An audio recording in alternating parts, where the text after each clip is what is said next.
want this life. I want this life. You got to want it. You got to want it all the way to your bones. You hear that echo? That was perfect, man. Nah, but Danny, John, CC, Sean, thanks for stopping by on a Monday, of course. Like, I hope your Monday went well. Crazy busy for me, but Danny, how'd your Monday go? Good. Still sick, so it's just a sick day. I mean, I normally work from home now, but it's. Must be nice. You just. Yeah, what'd you do? I touched the mic. Danny's always like this, man. He's always tightening up this thing, or he's something. like. We're off to a great TIE start. fighter. It's like the TIE fighter. Danny. Sometimes. No, I'm kidding. John, how'd your Monday go? It was good. It was a Monday, super busy.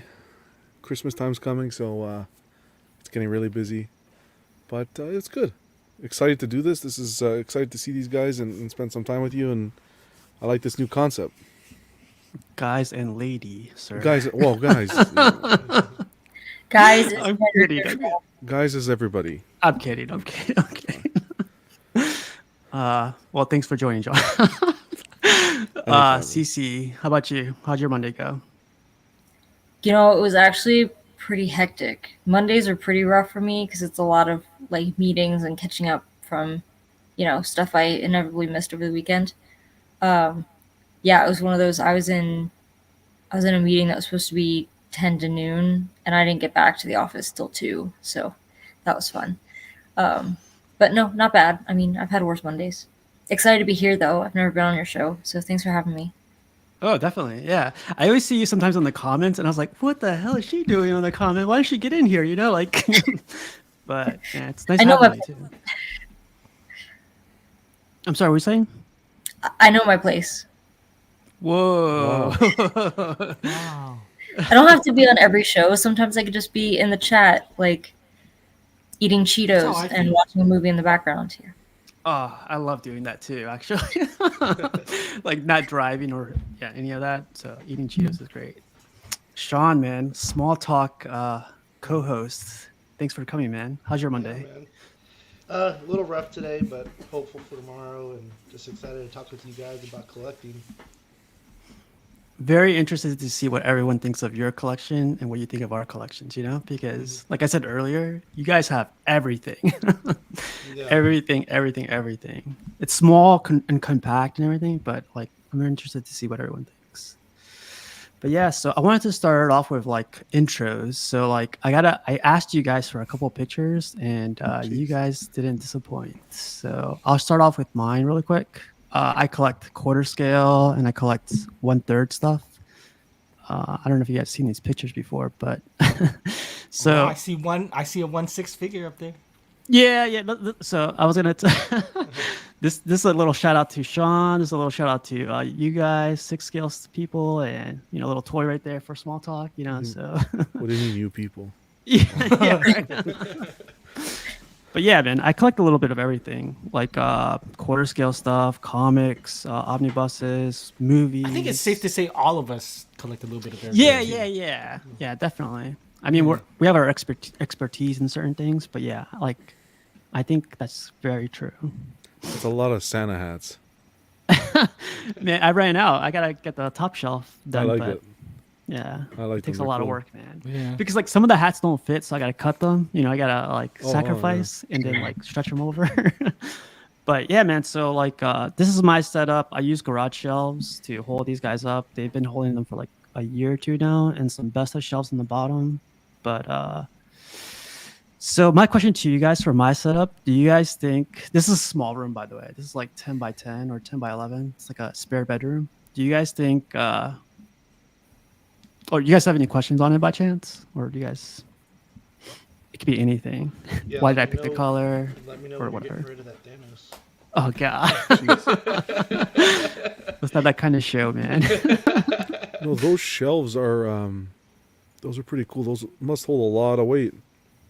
Yeah, so they are from the Container Store. and Okay. they're supposedly take in, I think, 200 to 300 pounds per square foot. Okay. So, Wow. I got this top shelf up here, and just to test it out, like I took this top part out and I I stood on this part from here Really? all the way over here. Yeah, it held my weight. So So all the eh, 50 pounds? yeah, just Okay. about. No, but it definitely holds a lot of weight. It holds a lot more weight if I wanted. I can imagine. Well, you just bolt, like screw them into the studs, I'm assuming, in the room? Yeah, so wherever there's a stud, I put one, and there's also like little anchors that you could also add. I don't know Okay. if you see them right there, but each anchor holds up to like 80 pounds Oh, per wow. anchor and stud, anchor, stud. So I double secured it, and That's plus awesome, like yeah. yeah, the cool thing is like adjustable. They're adjustable too. Yeah. So the idea I had before collecting, like going crazy like this, was to collect 6 scale stuff and then adjust them to 6 scale stuff, then put quarter scale stuff under, and then Yeah. work from there. So you always planned on collecting multiple scales. For me, it was always going to be quarter and 6. But then, like you Okay. guys know, I got a stupid deal on this one, or actually found it. I don't know if it's a stupid deal. I found it, and I was like, I can't pass this up. So I got that, and yeah, it went downhill from there. But yeah, like Bestas, garage shells from Container Store. That's Yeah. about it for me.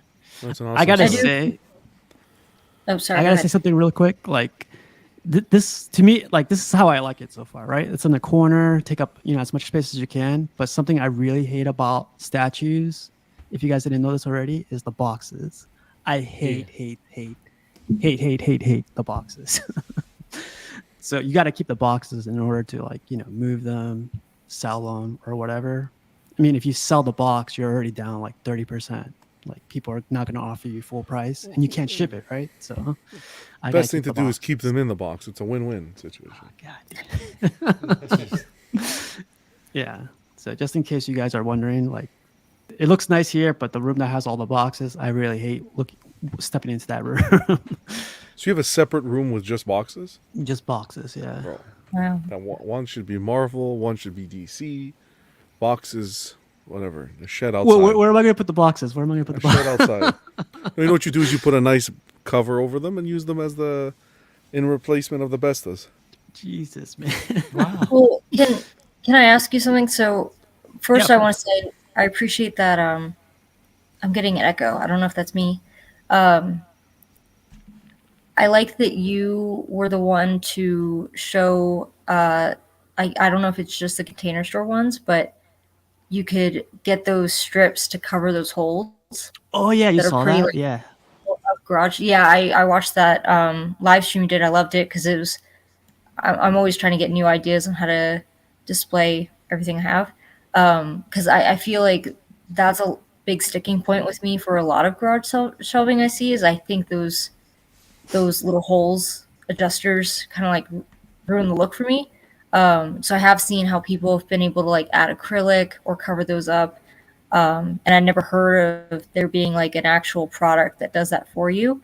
And then Mhm. also how I think you showed there's like the plastic strips you can use to hide the LED strips, like the lighting. Oh, you've been Which is cool, watching? but it's Dang, this is crazy.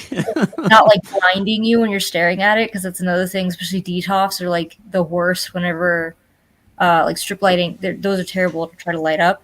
These I have to figure out the cases behind me. I got to figure out how to light those up.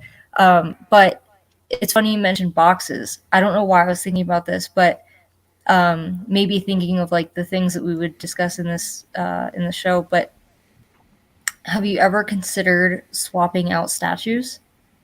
So I know John Ooh. keeps a lot of his in the box, but because you have the boxes, because you have a whole room of boxes, have you thought about like, hey, maybe this month I'll put one away and take another one out? Because I was trying to think of how statue collectors and say maybe art print collectors are different. And at least if I have a bunch of art prints that aren't framed and aren't hung up, they're in a portfolio, or God forbid, like I keep them in tubes for a while.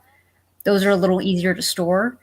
And if there's an art print that I don't have space for, but I love, I can keep it in a portfolio until maybe I can find space for it or switch something out.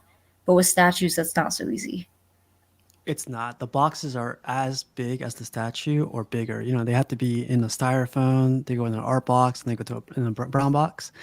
I mean, like, you know, we become hoarders at a certain point. So Yeah. I feel like if you keep collecting and swapping them out like that, like, you know, you become even a crazy hoarder. But it's not a bad idea in case like you're out of space and then like you really find a good piece at a good price or whatever to keep the box, you know, keep them in the box for later on when you either move or, you know, get more space. I didn't think about that. I'm not a hoarder yet, but like that's that's not a bad idea. Well, it's funny you mentioned hoarding. I posted something on my Facebook recently that I just found randomly. It's almost like those algorithms work sometimes, but it was a cross someone did, and it said, "It's not hoarding if your shit's real cool." So I'm like, all right, that is collecting. So We could call it a show, Not right? hoarding, Like it's I'm done. collecting. Go get more stuff now. CC, yeah. how No. often do you rotate your stuff?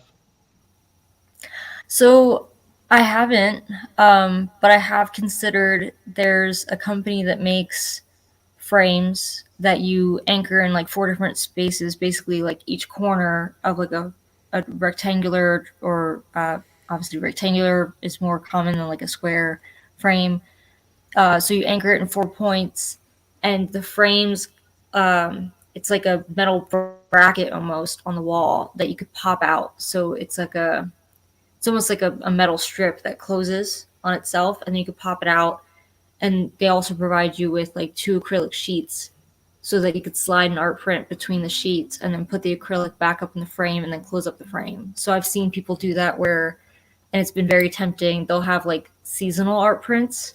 So they'll have like a Die Hard print that they'll put up for Christmas, and then they'll have like a Halloween art print like for Halloween, or a horror movie or something like that. So they'll switch them out seasonally.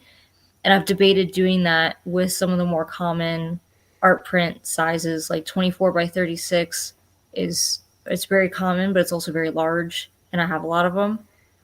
So I have thought about just getting one of those so that I have the option of maybe switching out an art print once in a while, because I do have that fear that,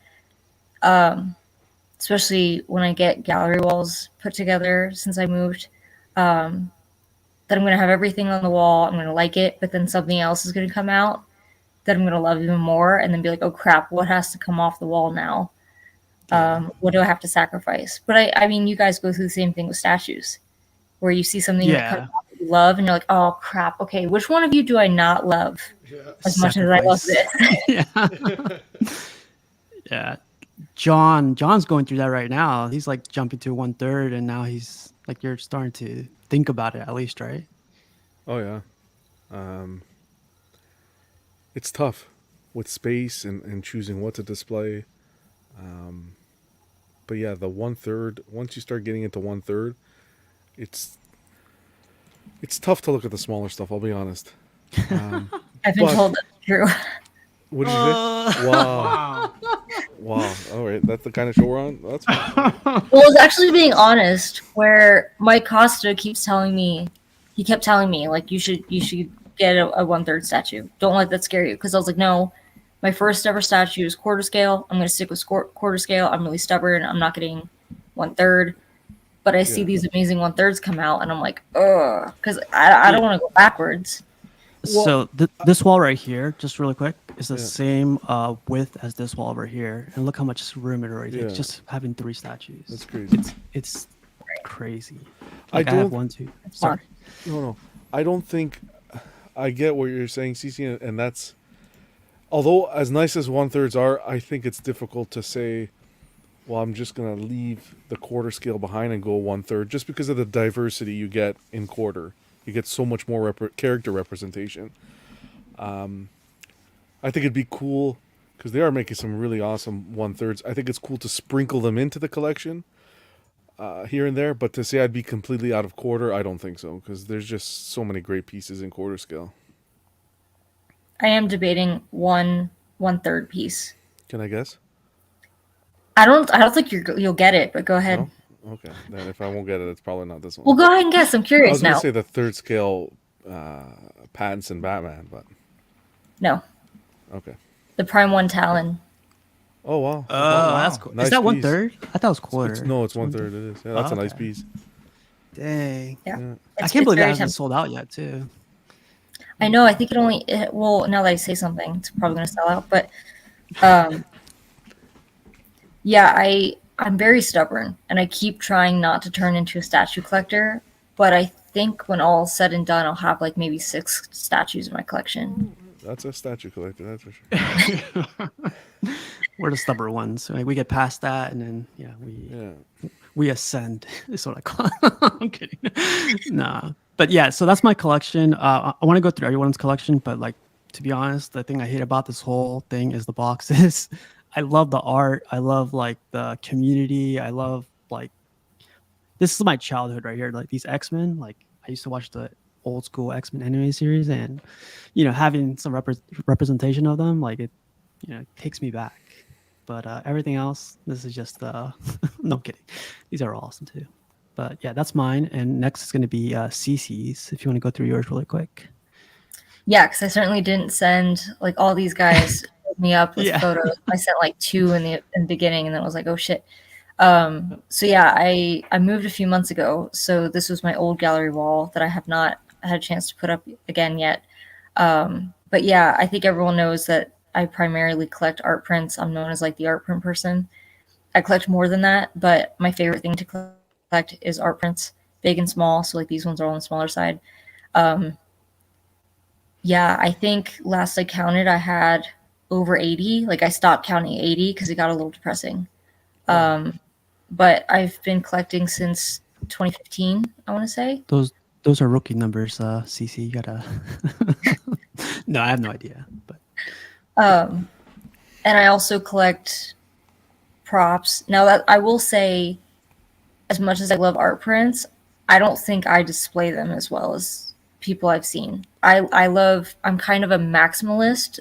The more art prints, the better, in my opinion. I tend to go for like bold colors, sometimes busy prints, like big gallery walls, and not very like simple stuff. So I think the place I moved into, one of the selling points was the living room has a 28-foot wall and 11-foot tall ceilings, and that's covering that basically. And then that last picture with the that Batman, that Jock, All-Star number 9, I think it is. That's actually my office at work. So I was like, well, if I can't fit them at home, I will just bring them here. And then that Vader is by Raid 71, or Chris Thornley, as he's known. so CC, yeah, really quick.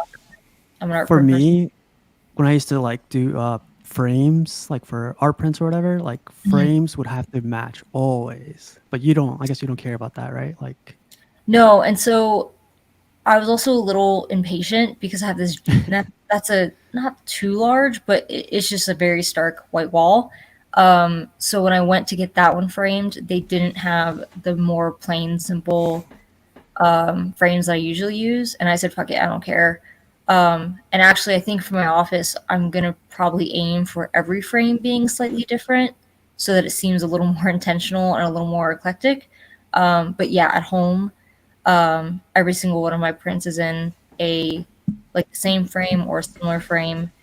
So here's that like kind of sort of prop replica arena, because I guess that Tauntaun is technically a statue as well. So that gray thing is a concept maquette that was inclusive that we did, Rogue 16 did with RS. So they found the mold for the Snowtrooper Commander when they were still in the concept stages of it, and so that's what that is. That came from the original mold, and I love it. It's very different. It's weird. It's certainly one I have to explain. And then that Tauntaun came from the original mold. It's a concept maquette from Regal Robot, and it did come from Phil Tippett's mold that he did in, I think, '78. And then that Pro Droid is just a sideshow 1/6 scale, which is going to end up next to my TV when I inevitably run out of room. So yeah, I definitely have a mixture of stuff going on. So that's where I'll say I like having the Empire Strikes Back poster behind these kind of like Empire Strikes Back items. But I have seen people kind of nail the statue art print combo a lot better than I do. I think I tend to focus on one thing, and that might be an excellent looking gallery wall. And then I'll have props or statues that look good, but not in context with those art prints. This is a weird one. I knew I was gonna have to explain it. But you could also see some helmets in the back. I had everyone at RS who worked on that project sign the underside of it, and mine's number 47 of I think we did 75 in the run. So that's what that photo is. That's cool. So mine's the only one that I'm aware of that has the signatures on the underside, which is cool because from where I sit on the couch, when I'm just like watching podcasts and eating Cheetos, I could actually see the signatures from the side. You're like, oh, the only one. But I was gonna ask you, like, with the art prints, like, do you ever get like a sense like you're going to run out of space, like we all are? But do you ever get a sense of going digital? Like, you get all these art prints like on your iPad or your iPhone, and go like, I'm okay with this. Like, you have to have the physical copy, right? Oh yeah. Well, I think. Yeah. I mean, I certainly love looking at art prints. I've subscribed to a lot of different Facebook groups and resources where I could see art prints a lot, but I would never just go, yeah, I knew that photo was awful. Some of these are not great. It's okay.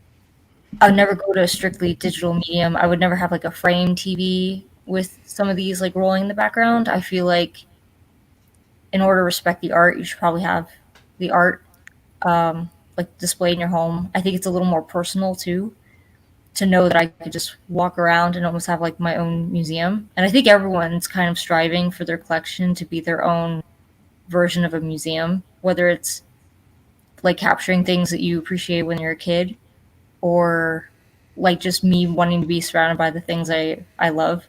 And this art print in particular, I'm glad this photo is not shitty. Is one of my This is favorites. beautiful. It was Yeah, kind I of my love this white one. whale for a few years. So in 2015, they did a gallery show.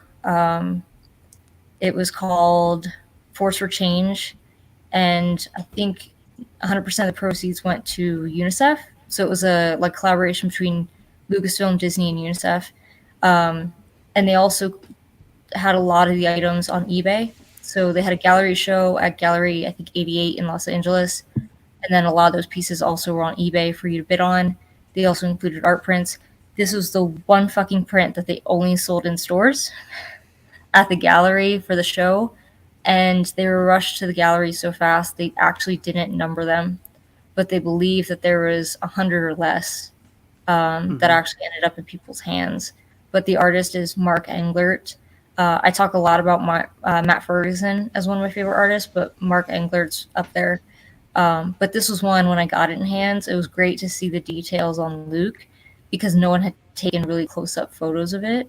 But it took a few years to find one that was, when I first started looking for it, I think you're lucky if you were to find one for like $700. What? And I was like, that's a bit too rich for my blood. Yeah. So it took a while, but I finally found one that was like a little. There's still three digits involved, but not 700 at least. So you brought up the frame TV. In case no one knows about it, it's like a TV Samsung makes. It looks, I wouldn't say identical to like you would put this on that TV and it will look like an art print, and you could scroll through pictures, like unlimited pictures, and have art prints on that TV. And it's not as like, what's the word? It's not as like reflective as a lot of people would think. It's Yeah, very it has. matte. Yeah, it doesn't have much of a glare. I mean, it's very cool, but I think it's almost like asking someone who specializes in oil paints, like, hey, does that mean you're good at Photoshop? well, no, like that's not what they're not like mutually exclusive. So I think I do love art. I think a lot of these I know for a fact, like Matt Ferguson will supplement a lot of what he does with Photoshop. Most artists will supplement what they do with Photoshop, whether it's they use a traditional medium or not. But I think it's like if you want it in its purest form, Oh you're gonna yeah, want yeah. at least a print. I don't mess with originals. I have a few commissions, but that's another animal that I don't want to get into because that's like a statue collector being like, oh, I'm gonna go to life size. It's like, Yeah. that's an Right. expense. Yeah. What we call it 1-to-1, and those people are crazy. Nah, but do you guys have any questions for CC by chance? Like her art prints or prop replicas or? Does the excuse me? Does the frames get pretty costly? Like even for like these movie posters back here, Mm-hmm. I end up just buying the Walmart frames, plastic Walmart frames, just because they're, if you want to get them like really well done, they get really expensive.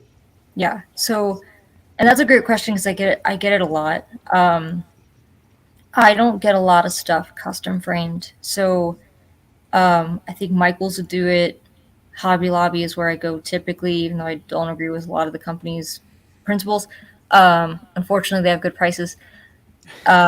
You can get any frame off their shelf and ask them to put like, hey, I've got this art print. It's either in a tube or in a portfolio, whatever. I typically bring mine in tubes. Just grab an art print, like a frame, ready-made frame off the shelf. Therefore, it already has glass or acrylic. I swear by glass. All the ones in that, well, actually, 2 of those I think are acrylic. But I can tell which ones are acrylic by looking at it because the acrylic tends to like wobble, so it almost looks like bubbly versus glass. It's unfortunate because glass is heavy. But like that 24 by 36, the Empire Strikes Back with the Japanese font, the V for Vendetta, and the Dark Knight at the top, those are 24 by 36. I think those cost like $35 to frame, and it's like That's a MDF piece, right? frame, a piece. Yep.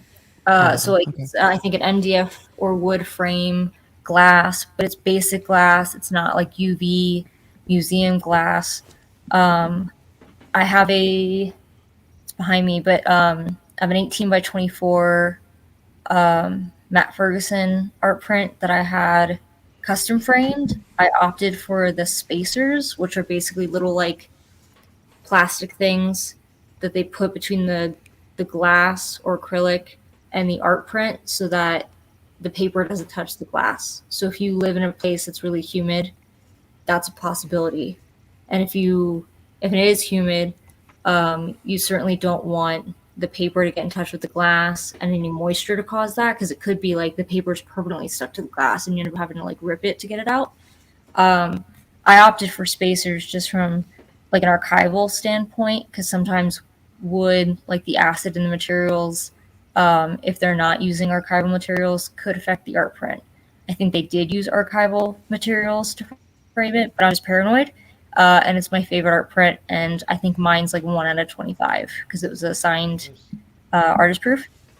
So that one, 18 by 24, museum grade acrylic, like UV acrylic, and the $20 spacers, it was $130, which I didn't think was that bad. I still don't think it was that bad. But I don't get I certainly would not get every single art print I have custom framed. It depends on the situation. Like that one I showed you, that was like my white whale. That's an obnoxious size. It's probably going to have to get custom framed anyway because it's 12 by 36, which is not a standard size. That's not one that you could find like off the shelf, if that makes sense. But that one, because it is so meaningful to me, is one that I want to get kind of like the best of the best when it comes to framing. I want more. And I know I shouldn't. That's I literally got a all of question us. about the archival. Like, how Mhm. important is that for, like, let's say, like new prints? Shouldn't the quality of the paper and the printing technique or whatever still hold up? So, yeah, I'm not an expert, I will argue. But I will say that I think people tend to, and I'm one of those people, um, given the environment I'm in, um, I'm not too concerned about archival materials. I do make sure that whatever backing they use on the back of these art prints is like acid free. But that is Okay. something that people will Yeah. notice either movie posters or art prints that they had framed years ago. They'll go to take them out of the frame. Either they're like, hey, this was a cheap frame, I want to upgrade it. And they'll notice that there's discoloration on the edges of the paper because, say, there's like something leaked from the wood, whether it was a stain or Yeah. paint. Um, so I'm not too kit gloves with most of my prints. I will tell you, I have one that's kind of weird. It's by Kevin Wilson, and it's a Batman Begins art print, and it's very shiny. It's um, almost like photo paper shiny. And that one, I didn't include a photo of it, Oh, unfortunately, okay. but um, it's so shiny that that's one I definitely opted for the spacers because that's one because of the texture. If it were to touch the glass, it would It probably might stick. permanently adhere to it. Yeah. Okay. Yeah. Um, I get that.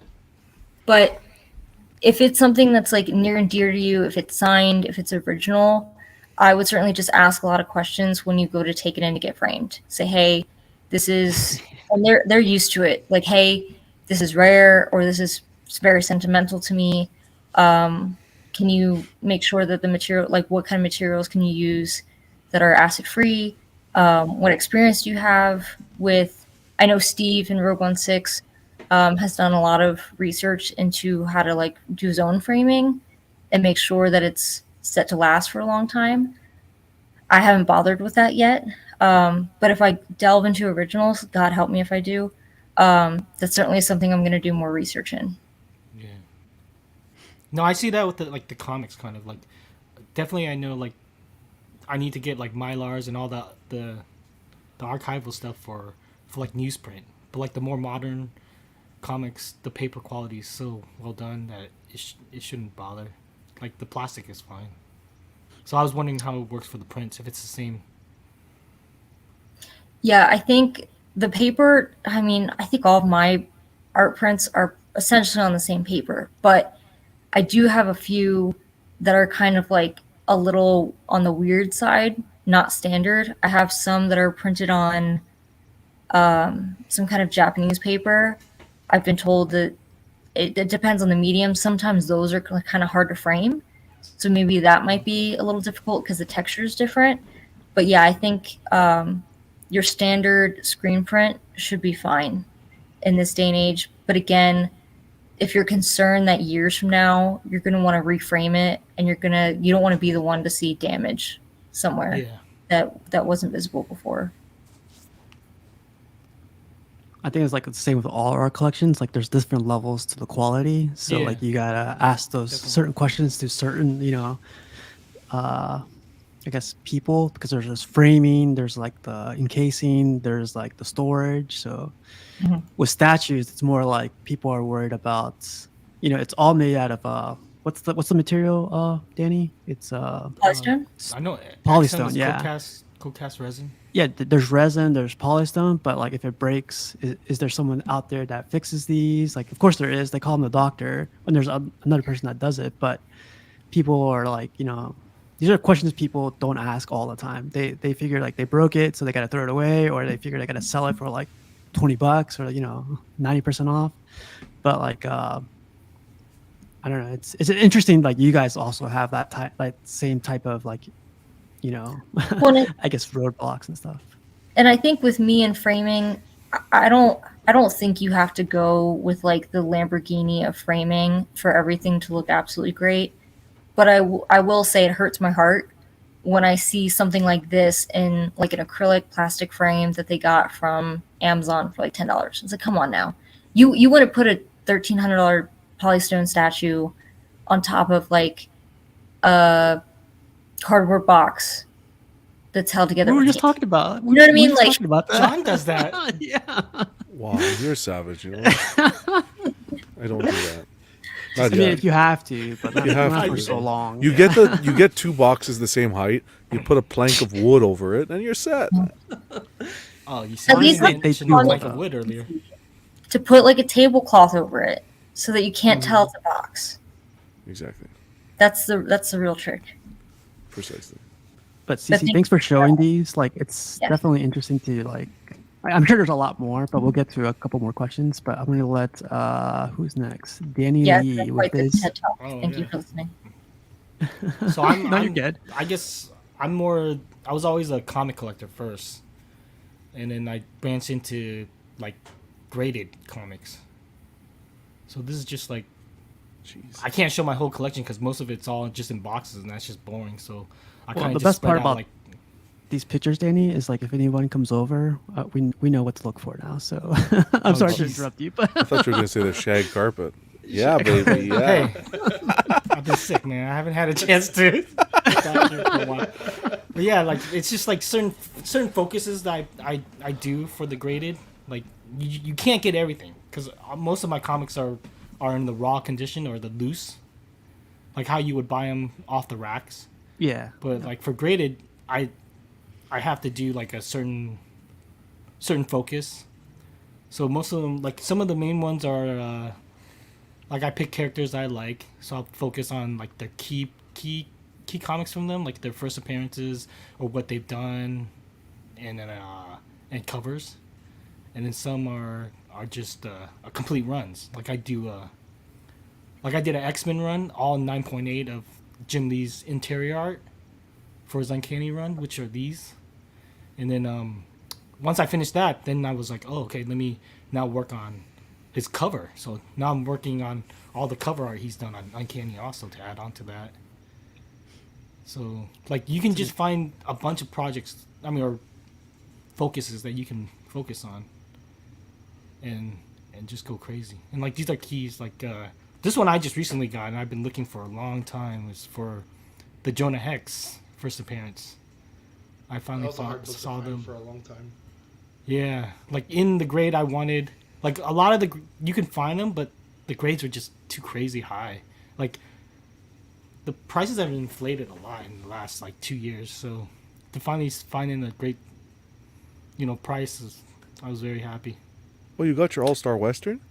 Yeah, I got it like about a month ago. Oh, congrats! I know you were looking for So, that. Yeah, I got it Did- off Elite 11 Instagram. Oh, nice. So, Okay. Yeah.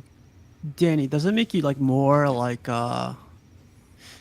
you got this one, right? Like I'm sure you paid, the price for it, but does it make you happy that like you got it at the price that you wanted, but then like now like these are only going to go up, or do you not care about that? Like it's part of your for collection this forever. specific one, I don't care. I mean, it's just a bonus if it goes up. Like certain ones, I do invest. Certain comics I do invest just Look at to this one.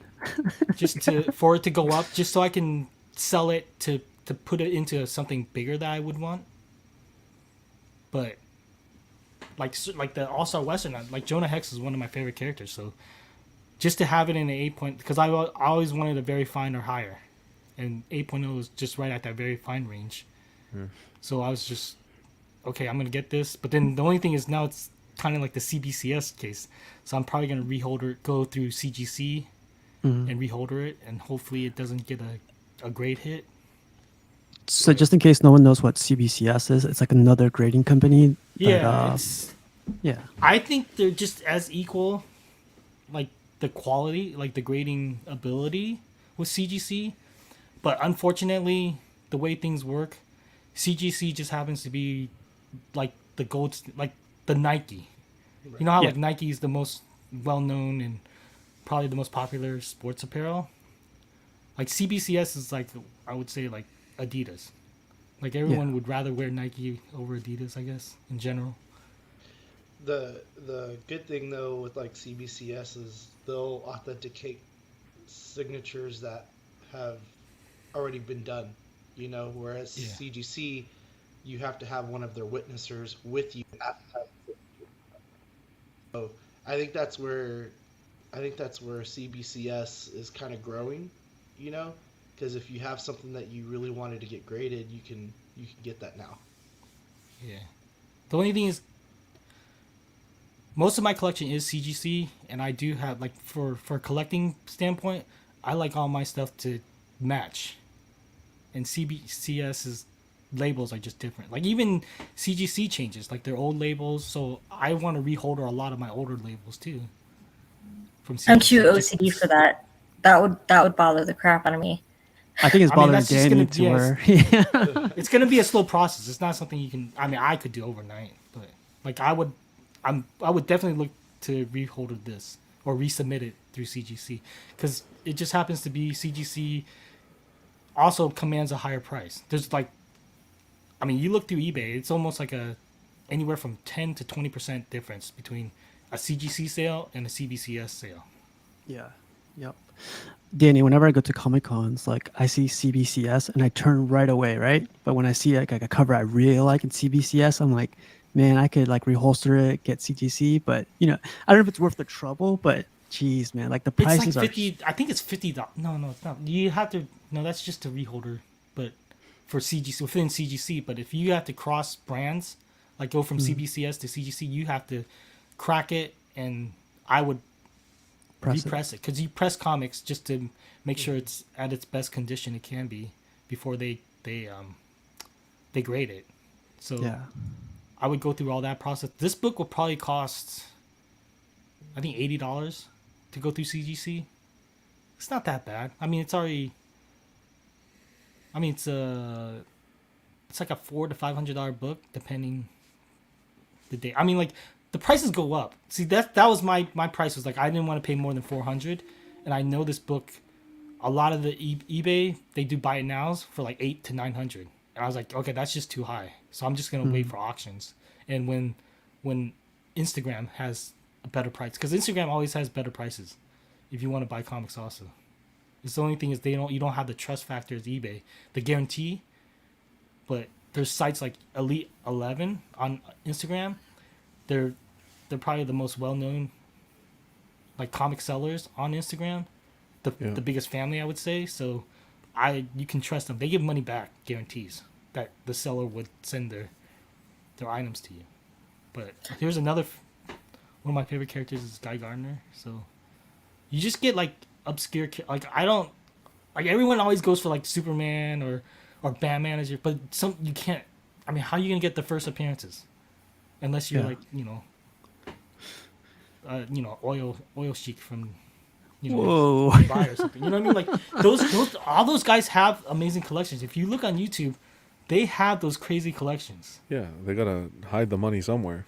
Yeah. Jesus. Now, you brought up Instagram, and I really appreciate that. Can I ask you a few more questions about that? So, Yeah, sure. sorry to interrupt, but there are obviously everyone knows about eBay and the crazy prices you're going to get on eBay because everyone knows about eBay. And then there's maybe some more niche options, and I would consider Instagram one of those where it's becoming a lot more popular, I feel, for everything that you can buy on Instagram. Almost like for a minute, Facebook, people were experimenting with Facebook Marketplace. I don't see that as much. I'd say like Facebook buy sell trade groups are very popular. I'm not subscribed to any comic book ones, so I don't know if that's the same situation with you guys. But I think it's almost like a blessing and a curse, because I like that Instagram means that there's a chance you're going to see it a little more easily than if you're scouring some forums. Like for me with prop replicas, there's replica prop forum where you're going to miss stuff. You're always going to miss stuff. You can't be on it every day looking at sales posts. Do you ever have issues with people just not wanting to do goods and services when it's Instagram? Is it like gambling every time? I mean, I get scared selling. I mean, like, buying, because as a buyer, I mean, as a seller, you're good because you get the money, but as a buyer, you're just like, okay. That's why, like Elite 11, I know I've done all my research. They've been around forever. Yeah. They're the number one, probably comic selling family in Instagram, I would say. So like you just kind of like everything else, you just have to do your research and ask people. Like it's the same thing as buying custom statues. Like you just That's true. which group do you want to be in? Like you just have to talk to people that know that have bought from those groups, know the commissioners, you know what the quality of their statues are. So it's just the same thing as these IG sellers. Like there's a ton out there, and I don't trust every single one, but when you have like the majority of the community backing a certain group, then you kind of I feel safe. Oh, I more love that safe. one. I have that. But- Thanks to you, I have that comic know. too. Not CGC'd yet, but it's a great combo with the statue. But it feels like the Instagram stuff. It makes it feel kind of like an underground thing, and I'm always Yeah. kind of like embarrassed to tell people. I'll be like, "Oh, I just got this thing in," and they're like, "Where do you order something like that?" And I'm like, a message board. The Like, gram, I that's what don't- you say? Like, I don't want to get a bunch of. There actually is like a pretty popular kind of like message board for art prints, but that's so sketch. Like, I feel kind of embarrassed telling people, like, "Oh yeah, I just bought it from a stranger on Instagram." But it's true. Like, you can get some great pieces that way, but it Yeah. always feels like you're like rolling the It's- dice.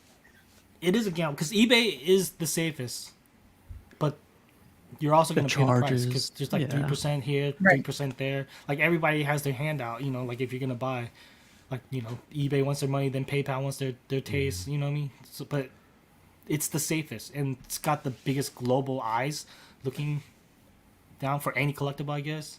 Yeah. But for like comics, there's also this. The other one is heritage auctions, which I've used a few times. They're the more I think the hardcore comic collector goes there more. Like I've only bought them a few times because I think their prices are also. I mean they're charging like their fees are pretty high. I think they're higher than eBay, but you can find the comic you want more on heritage, like obscure comics, for those hardcore collectors, than eBay, because eBay's they're posting the most popular one, like this Fantasy Quarterly, ElfQuest. There's not that many out there. This is more of a heritage book, I would say. You can kind of find them on eBay, but there's probably more on heritage for a better price. But then just the fees do add up, though. So you gotta be mindful of the fees always, because there's always gonna be something tacked on your final fee, like your final price that you bid. I like the way you pair your books with your collection. That's why I got into collecting the 1/6 and the statue, or the Yeah. Hot Toys and the statues, was because I was like, oh, I want to, put the, I always wanted to put comics with certain pieces and stuff. So that led into the collectibles. Yeah, So it's nice. that's how I found you guys.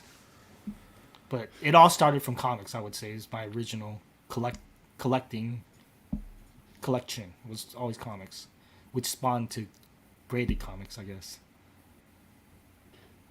Danny, you're like in all the world, right? So you're you're in the hot toys, Yeah, I'm you're a- in statues, you're into like the toy, I don't know I if you think guys call them consistently- toys or figures.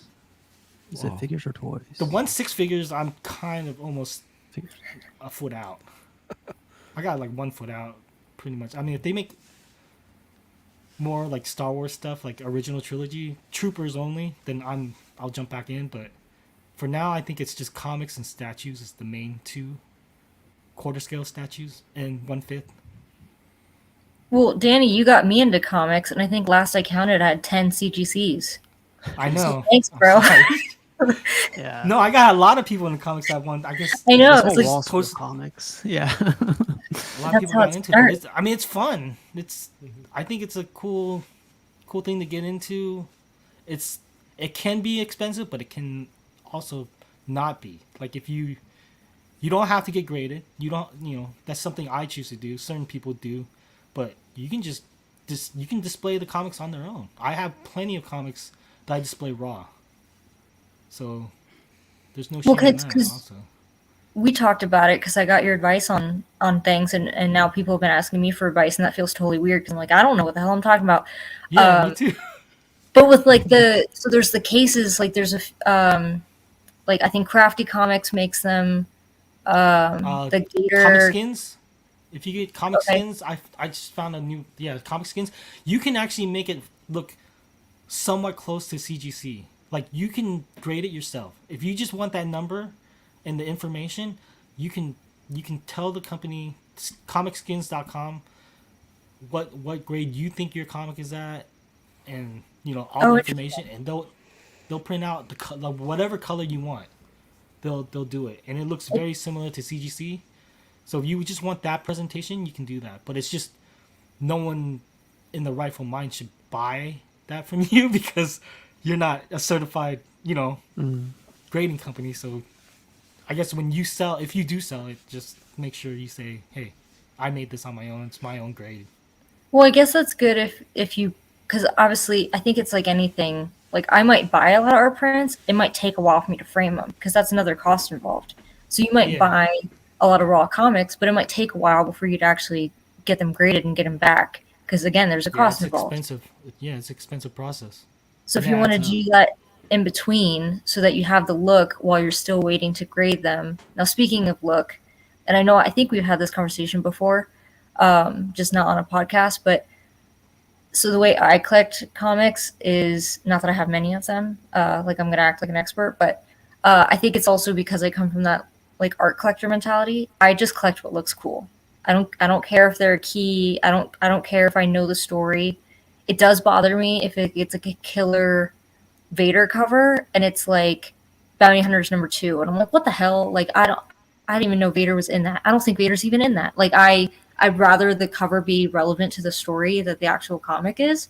But is that like frowned upon in the comic community to just No, it's be not. like, Like if you look I'm gonna look get at this this because I slide like right the cover? here, like Mhm. I do like character focus. So this is it's all Psylocke covers.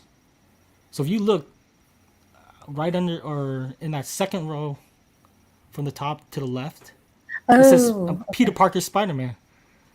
It's just a variant cover that they, the normal normal Peter Parker Spider-Man would have a Spider-Man or Peter or something related to Spider-Man, but they had right. variant covers where that month or a couple months where they did Jim Lee's art, all his X-Men covers. So those were variants. So they made variant covers. So I just, anything Jim Lee and Psylocke is like a plus for me. So I was like, if I found a 9.8 of that, I'm buying it. So I found it and I bought that one. I almost called Yeah, I- CGC in the first second. Jeez. But So, yeah, like, if the cover that doesn't bother, it does a little bit at first, but not anymore. Like there's other things that bother me. Like sometimes people get things signed. What bothers me a little bit is when people get things signed. I mean, everyone does things on their own, and but for me, like sometimes don't understand when people get like let's say a DC book, like Batman, and they get Stan Lee to sign it. amazing. Oh, what? I've never seen that Yeah. before, but The they do rarity that. of Oh, People that. do what? it. Of course, why not? Or like a Mickey Mouse book, and then they get Stan Lee to sign it. And like I kind of don't understand that It's like you get unless you have like an internal like a reasoning that no one else knows that our story or whatever. Then that's cool. you get a Jack never- Nicholson to sign a Heath Ledger print. It's perfect. That And, just sounds like CGC someone has just certain have like labels too, custom labels. paper And if you get available. like a X-Men book with a Spider-Man label, like I don't understand that too sometimes. Those are the only things that would kind of like weird me out. How about everyone else? Like, does like for me, like if I got CDCs, they have to be 9.8, and like the cover has to pop out to me. Is everyone else the same? Like, I know CC, you mentioned like the art has to pop out to you, but does it have to be 9.8? Well, thanks to Danny, yeah. Yeah, I know. No. It's I don't Danny's have all fault. 9.8s. I just have I have a reasoning for 9.8 because I feel okay. Well- This is the thing. Go ahead. Comics after like I think the 90s specifically, comics became more collectible. So people took care of comics post 90s. Yeah, I would even say maybe mid 80s people started really taking care of the comics, but definitely 90s is when it became pretty globally known as collectibles. People started buying multiple copies, started being million print runs. Like people started thinking, oh, this is gonna be my ticket for my kids' college funds or whatever. So people started taking, like, they wouldn't even open it. They just buy it, put it in the bag and board and box it. Love to. Look, see, I can't get You a could 9.8 Incredible you could Hulk. pay my rent with this, man, really But- quick. So I would say 9.8s, like my rule is it has to be modern. It has to be a modern book for me to stay in that 9.8 and price. So like if a book goes above $1,000 in 9.8, then that means it's starting to get unattainable. So I might go down to the 9.6 because there's a difference between 9.6 and 9.8. Sometimes it's almost half to 2/3 more. So like Wow. anywhere from like the 9.6 will go down. If the 9.8 is $1,000, then the 9.6 could be either 500 or 300, possibly. So once 9.8s get to over $1,000, I feel like they kind of reach this unattainable to the normal person, I would say. So then what do people look for next is the 9.6. So if you get on the 9.6 before that rises, then that's fine. Like if I get on it at $300 and then people start buying more, if they can't reach the 9.8, so everyone floods to 9.6, then the 9.6 is going to rise. So it goes from 300 to maybe 600. And then it'll always trickle down. Then it'll go to the 9.4. Like the Incredible Hulk 181. It's like 1976, I think. Yeah. They made a lot of those. So the only reason an 8.0 is worth the price it is right now is because Wolverine is such a popular character that people keep on buying more and more. So the price of the grades go higher as it goes lower because people keep on buying. And Well, this is sorry, Cece, go ahead. Sorry. It's funny you mentioned that as far as like, it's almost like we're going into ES territory versus price, like what it's worth. And I've actually seen it with art prints a lot, where there'll be some art prints that had huge runs, where I'm talking like over 1,000 art prints. Like either it was timed. I think everyone knows like the Ali Moss Star Wars trilogy prints. I'm pretty sure that was a timed release. I think they did like 2,000 each of those prints. You can't find one for less than $3,000. So sometimes it's not about like the runs where there's only 100. For some reason, I'll even notice like friends will ask, "Hey, can you look for this print for me?" And I'm like, "Yeah, it's not a variant. It's not rare. They did almost 1,000. I can't find it. It's like no one wants to sell theirs, so I can't find it for a decent price, even though you'd think you'd be able to, because they made so many." But it's almost like what you're saying with Wolverine being such a popular character. The They have a demand lot is of those so high, books, yeah. but no one wants to give him up, and they're sought after because he's a popular character. Yeah. Well, the grading changes things too, because like once it's graded, people want the graded. Like no one, don't get me wrong, raws still sell, but a lot of people figure, oh, it's such a high value book already. I'd rather, and they see it as investment. It's more than just, at that point, it's more than just a comic you want. They're thinking, they have to think of it as an investment also. So if you're thinking of investment, then it has to be graded, I would say. John, what were you gonna That's say? It's just 181's the easiest way. 181's the second appearance of Wolverine, right? No, it's first full. 180 is cameo. Depends who you ask. Last page. No, I'm kidding. I have a 180 also, but it's not graded.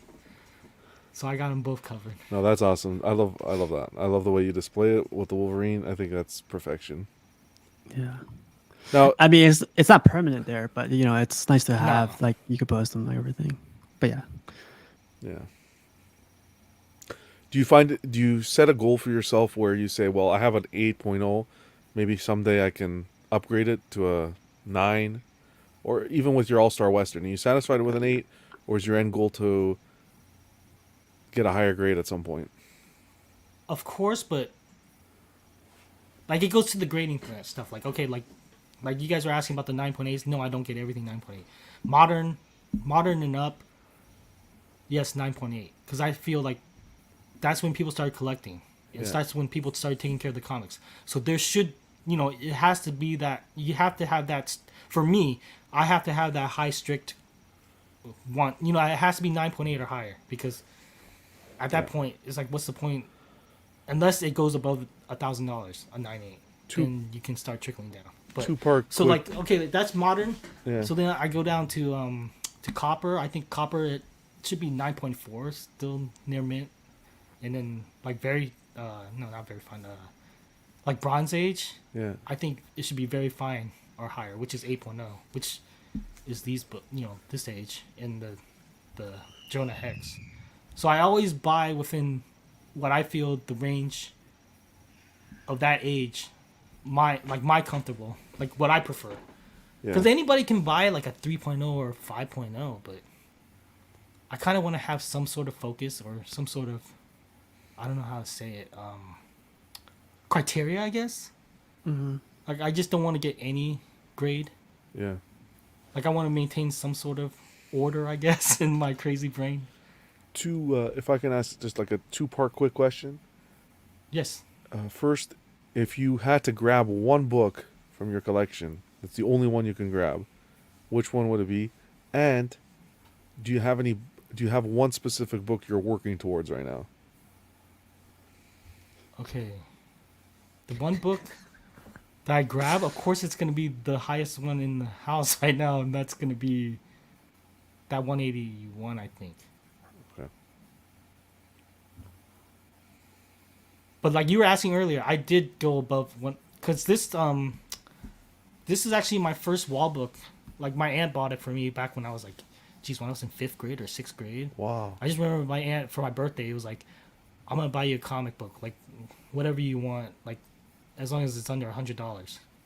That's amazing. I was just like, oh shoot, it's my chance. I can finally get a wall book because I was only used to just buying, off the rack, which was like $1 back then. 25 cents. So then I remember it was like, I think it was like $50 or $60. Wow. And then I eventually graded and it got 8.0. But then later I- on, I think it was 2017 or 2018, I invested into a 9.4. So I have a 9.4 of that. Oh wow. But it's not in the house. It's in the safe. That's where it's at. In the safe. Or For me, Which I I love love from- the story behind it. Right. That even adds Yeah. value to me. Right. Is the story. How about So- like what do you say about the collectors that go like, why don't wait, you? I didn't keep answer it? his second part. What Oh was my the bad, second my part? bad, my bad. It is your bad. You're right. What was the second part? The Jesus, I was gonna say Brenton. Jesus, Danny. Well- What was the second one? No, do you have a book you're working towards? Yeah. I think I know which one it is, but It was the Jonah Hex. I was looking for that Oh. one for the longest time at that price. Like my price range was, I didn't want to pay more than $400 to $500 because like eBay was, they just jacked up the prices just for the sake of jacking them up, like up to 900, Yeah, 800, of course. 900. So I was like, I don't think that book is worth that much. I don't think Yeah. this book is worth that much. I meant, so I was like, I'm just gonna be, hold tight. If I find it, I find it. If I don't, then just be one of those things I'm always looking for. But Yeah. the next one, I mean, I tried. I don't know if I am. X-Men #1. yeah, See, that's a book. The price is just crazy, and like that's a grade where, like a Silver Age. I think my cutoff for Silver Age would be 5.0, but a 5.0 is, I don't even know the price. But I do know what I can't even afford this, but that was the price I was willing to go for. yeah. Was like a 2.0 to a 3.0, and that was like, when I was actively looking, it was around 10,000 to 12,000. Yeah. But no, don't get me wrong. It wasn't gonna be a thing where I was just gonna completely just buy off the, like just a lump sum. It was gonna be like I have like anywhere from like $6,000 to $8,000 worth of comics that I need to sell, and I would fork up the rest out of pocket. So it's gonna be like a half sell, a bunch of comics to fund that half, trade up. and the other Yeah. half. Yeah. I never thought I think statues were reasonably priced. But By see, that's the comparison. thing is, then I started thinking about the amount of money being transferred and stuff, and I was like, this sounds irresponsible at this time. You only live once. So I don't You know. know I what? shelved it, but I might get to it later. Well, it's just bad timing because everyone's looking at X-Men because they wanted supposed to be showing up in MCU next, like the next whatever phase 5 or 6 or whatever. So it's kind of hard to get that book, like to want to get like those high profile X-Men books, because whoever holding on to those, they know what they have. They're not gonna settle for nothing. So I feel like it's kind of hard Danny. to attack those books at this point. So that's why I kind of shelved that and said it's probably not gonna happen. I feel like Danny, you're like William Shatner. Like he has these awkward pauses when you talk to him, or when you see him on TV. He's like, all right, he stopped. No, he keeps going. Sorry. No, but no, you're good, man. Like you're getting your point across. But Cece, you're gonna ask, or you were saying statues are overpriced. You think, or you think they're like the price Well, is going? no, it was a joke. Like if we're talking $8,000-$10,000 comics and it's one comic that's graded, like that makes Prime One statues look like Funko Pops. You know what I mean? Like Yeah, Yeah, by comparison. yeah. but I don't know. See, statues is different though. 'Cause statues, I don't see statues as Holding their value that way. yeah. Like I Yep. see comics as liquid. I mean, I can go to any if something God forbidden happens, I can bring my collection and get money for that. Any pawn shop I need, they know what the hell they know what a CGC is. Yep. They might not know what the book is, but they're like, oh, okay, this is CGC. This is something encased in this. I know it's worth it should be worth something, and they're looking at it. I bring them like my XM Phoenix, Dark Phoenix. They're gonna be looking at that and going, what is this? I'll give you 550. Is this a toy? Is this a toy? Or you know what I mean? They won't Yeah. really know what it is. They'd have to do a lot more research into like, oh, it's kind of So expensive. that's one thing we all statue. have in common, right? Like our value is only attained by our community, right? Like if you go to another CGC guy or collector, they know what that's worth. But if you take that to a another type of collector, they're going to be like, "What am I going to do that? What am I going to do with that? Is that going to be like paperweight or That's why, whatever?" like comics, I feel like I can go to a higher amount because I know it is a It's worth value it. collectible. Yeah. yeah. Yep. It's globally, it's known. I mean, it's up there with stamps and coins. We should start a collectible pawn shop now. all of us. Yeah. It's a sideshow. There's like That'd be funny. No, I love all I mean, do this, you guys man. have limits like that? Like okay, like comics. I mean, I like the X-Men #1 is hitting my limit. Like I don't think I can do that. That's too much money still. But like statues, like I feel like I can't go over 2,000 on a piece. Yeah. Like really quick, I have that limit. I ran into that limit with a certain piece recently. It was like a third scale Hawkman, and that's everyone's looking for it. Everyone is looking for it, and it Dude, came I wanted you across. to get it.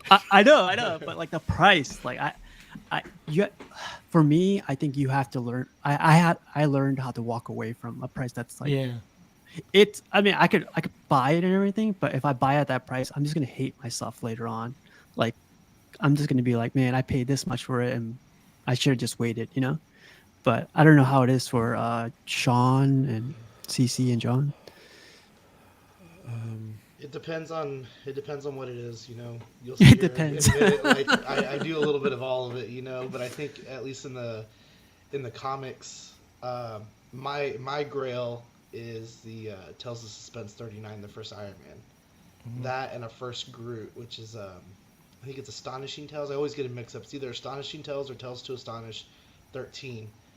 And that book at like a 3 or even a 4 can go up to like 10 to 12,000, But I feel like a Tales of Suspense 39 is more attainable. So I feel like if I was able to get that, and if I had to sacrifice a lot of this stuff for it, then that's kind of where I'd draw the line. I'd be okay not having the other. Yeah. Danny, do you feel the same with like that Jonah Hex? It's like that's grail enough for you to maybe let the X-Men go, or no? No. Well, I mean, X-Men is a higher hierarchy of favorite, a favorite of mine. I love Jonah Hex, but I really love the X-Men. Like that, like I can only choose I chose only two things I can collect in statues, and it's X-Men and Star Wars.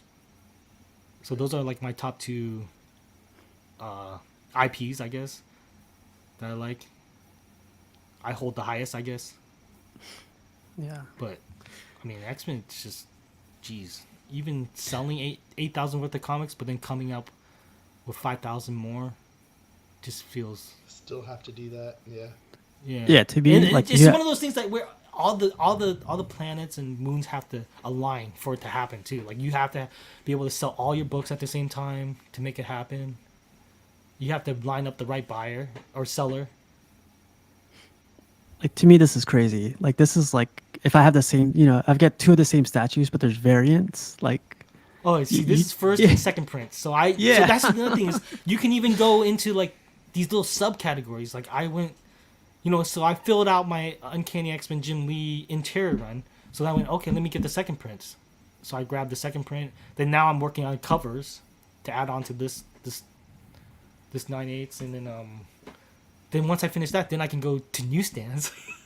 I mean, you don't have to, Danny. You could like, I mean, it never ends. It seems like it could. Yeah. You can always go. You can always. That's the thing is, you set your goal to a certain extent. Like my first thing was I want to get 9.8s of all the Jim Lee interior art Uncanny X-Men. Once I fulfilled that, then I start branching off into, okay, let me get the covers. Every cover he did also in that run to add on to it, and then you can go to newsstands variants if they had any at that time. you got the sickness, Danny. Well, I was telling Brenton that because Brenton always was asking me like, "What should I get the whole Spider-Man run?" I was like, "No, don't get the whole Spider-Man No. because that's crazy. That one's insane. Just attack a certain like your favorite artist run or favorite years, and then once you get that, then you start branching off. That way, at least you still have that main end goal that you originally wanted."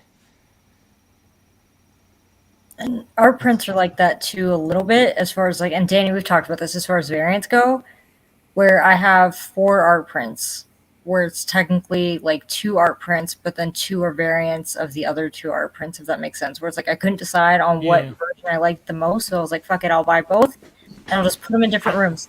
But I did the same thing with that jock, and I let you have one of them. yes, yeah, and I'm glad. See? I love that one, but like I wouldn't, and I get this question a lot where people are like, hey, you love Matt Ferguson, the artist. Do you have single thing? No, of course not. I don't have every single art print he's ever put out. Like that's not, I don't think that's very sure you do want it. logical or like economical or, so it's almost like Brenton being Yeah. like, do I need the whole Spider-Man line? No, that's a bit excessive. Even for us. So like, yeah, just try and like focus to one part, one end goal, and then from there, you leave the ends open so you can branch out if you want to, or you can just say, "Oh, I'm done." That kid Voodoo is asking, curious what folks use to store frame prints. I just bought my next Or unframed. portfolio child company of Bottleneck Company, or unframed. Yep. Yep. So I've heard the 2 companies that make the best portfolios are Baroque, which I don't have a Baroque just because they have pretty long lead times, and I was kind of in a rush to get a portfolio because I was moving house. Mine is from, I think it's Itoya. Oh yeah, Yeah. ITOYA. Yep. Yes, I think Steve, you have one too. Yeah. Okay. And they make a few different sizes, just like Baroque does.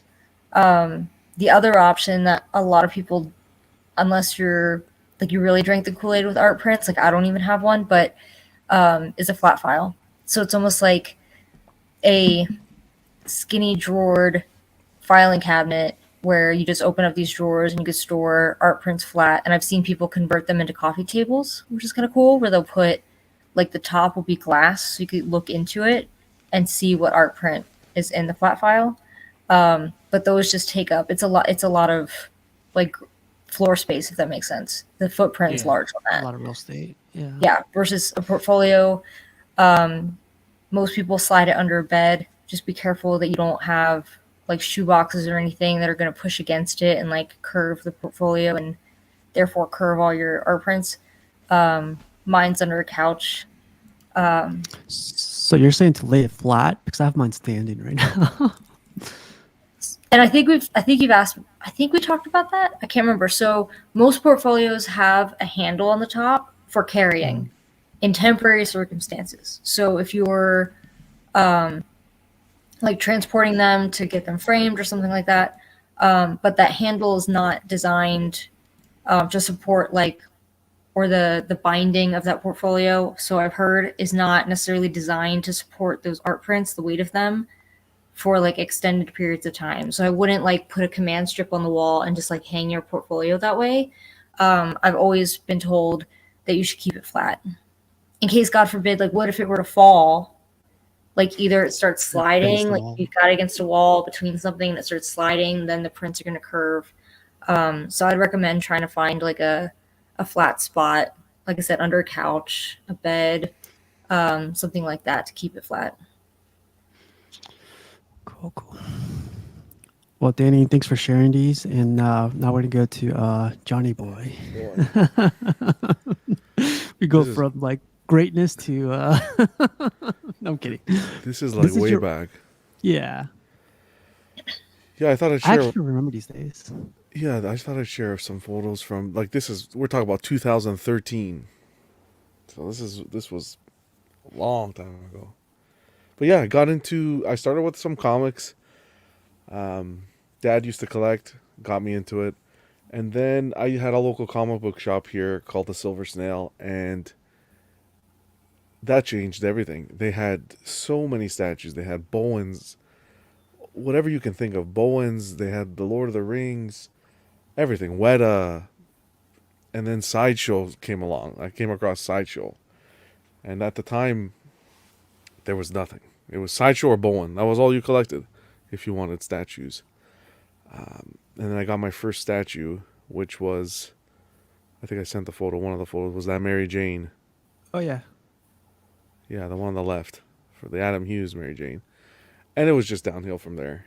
I started with the Hot Toys, built that collection, and then once I saw this Mary Jane, she really brought me into the statue world. And it's been downhill ever since. Started with the 1/5. This comic at line's the 1/5. Moved into quarter. As Sideshow moved down the line, they moved from Comiquette to premium format. And now we're at the third scale. It's unbelievable. You look back, it's unbelievable. Got some How long busts. did it take you to get from like this to this? What was it, 6 years? From what? From like Hot Toys to This to like where you're at now. where I'm now? 6 years? No, Was no. it 6 years? No. This was third scales I only started buying last year. And it was I took a little bit of a break from collecting as well. Like this is when I lived at home. This was my room when I lived at home with my parents. So once I moved out, everything stayed there. And then, life takes you down paths, save up for a house. So that's what I did for a while. So I took a little bit of a break. Then once I got the house, brought everything over. And yeah, now I'm bitten by that bug again. So you could take you could take the, what's the saying? You could take the collectibles away from the collector, but you can't take the collector away from the collectibles. Does that make sense? Yeah. Like that. Okay. That's I've never heard that before, but yeah, I think that's right. Yeah. Yeah, I don't think I can ever stop. It's always been part of me. It's always been part of me. Whether it's statues, whether it's Hot Toys, it's always been a part of my life. Now we're going through memory lane here, yeah. Would you guys all consider it fun, or is it just like something you do now? Because like I feel like the hunt is fun, but once you have it and it's in your background, you're like, okay, on to the next piece. Yeah. Is that still considered fun, or is that just part of collecting? I agree with you. That's how it is. It's you buy one, okay, you enjoy it for a week, and it's the next. I think it's fun. It's that hunt. You're after that hunt, the next piece, the next deal you can make.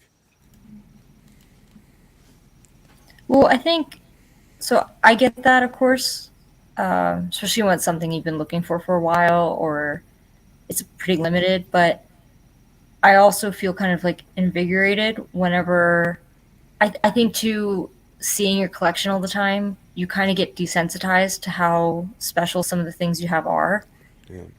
And so it doesn't feel as special until of course like someone sees something you have and they're like, oh my god, like this is amazing. And I'm like, you think that's amazing, see this. And then they're like, holy shit, like this is like next level. Like I've had people do that in my office at work because I have some smaller statues, some props, and the art prints.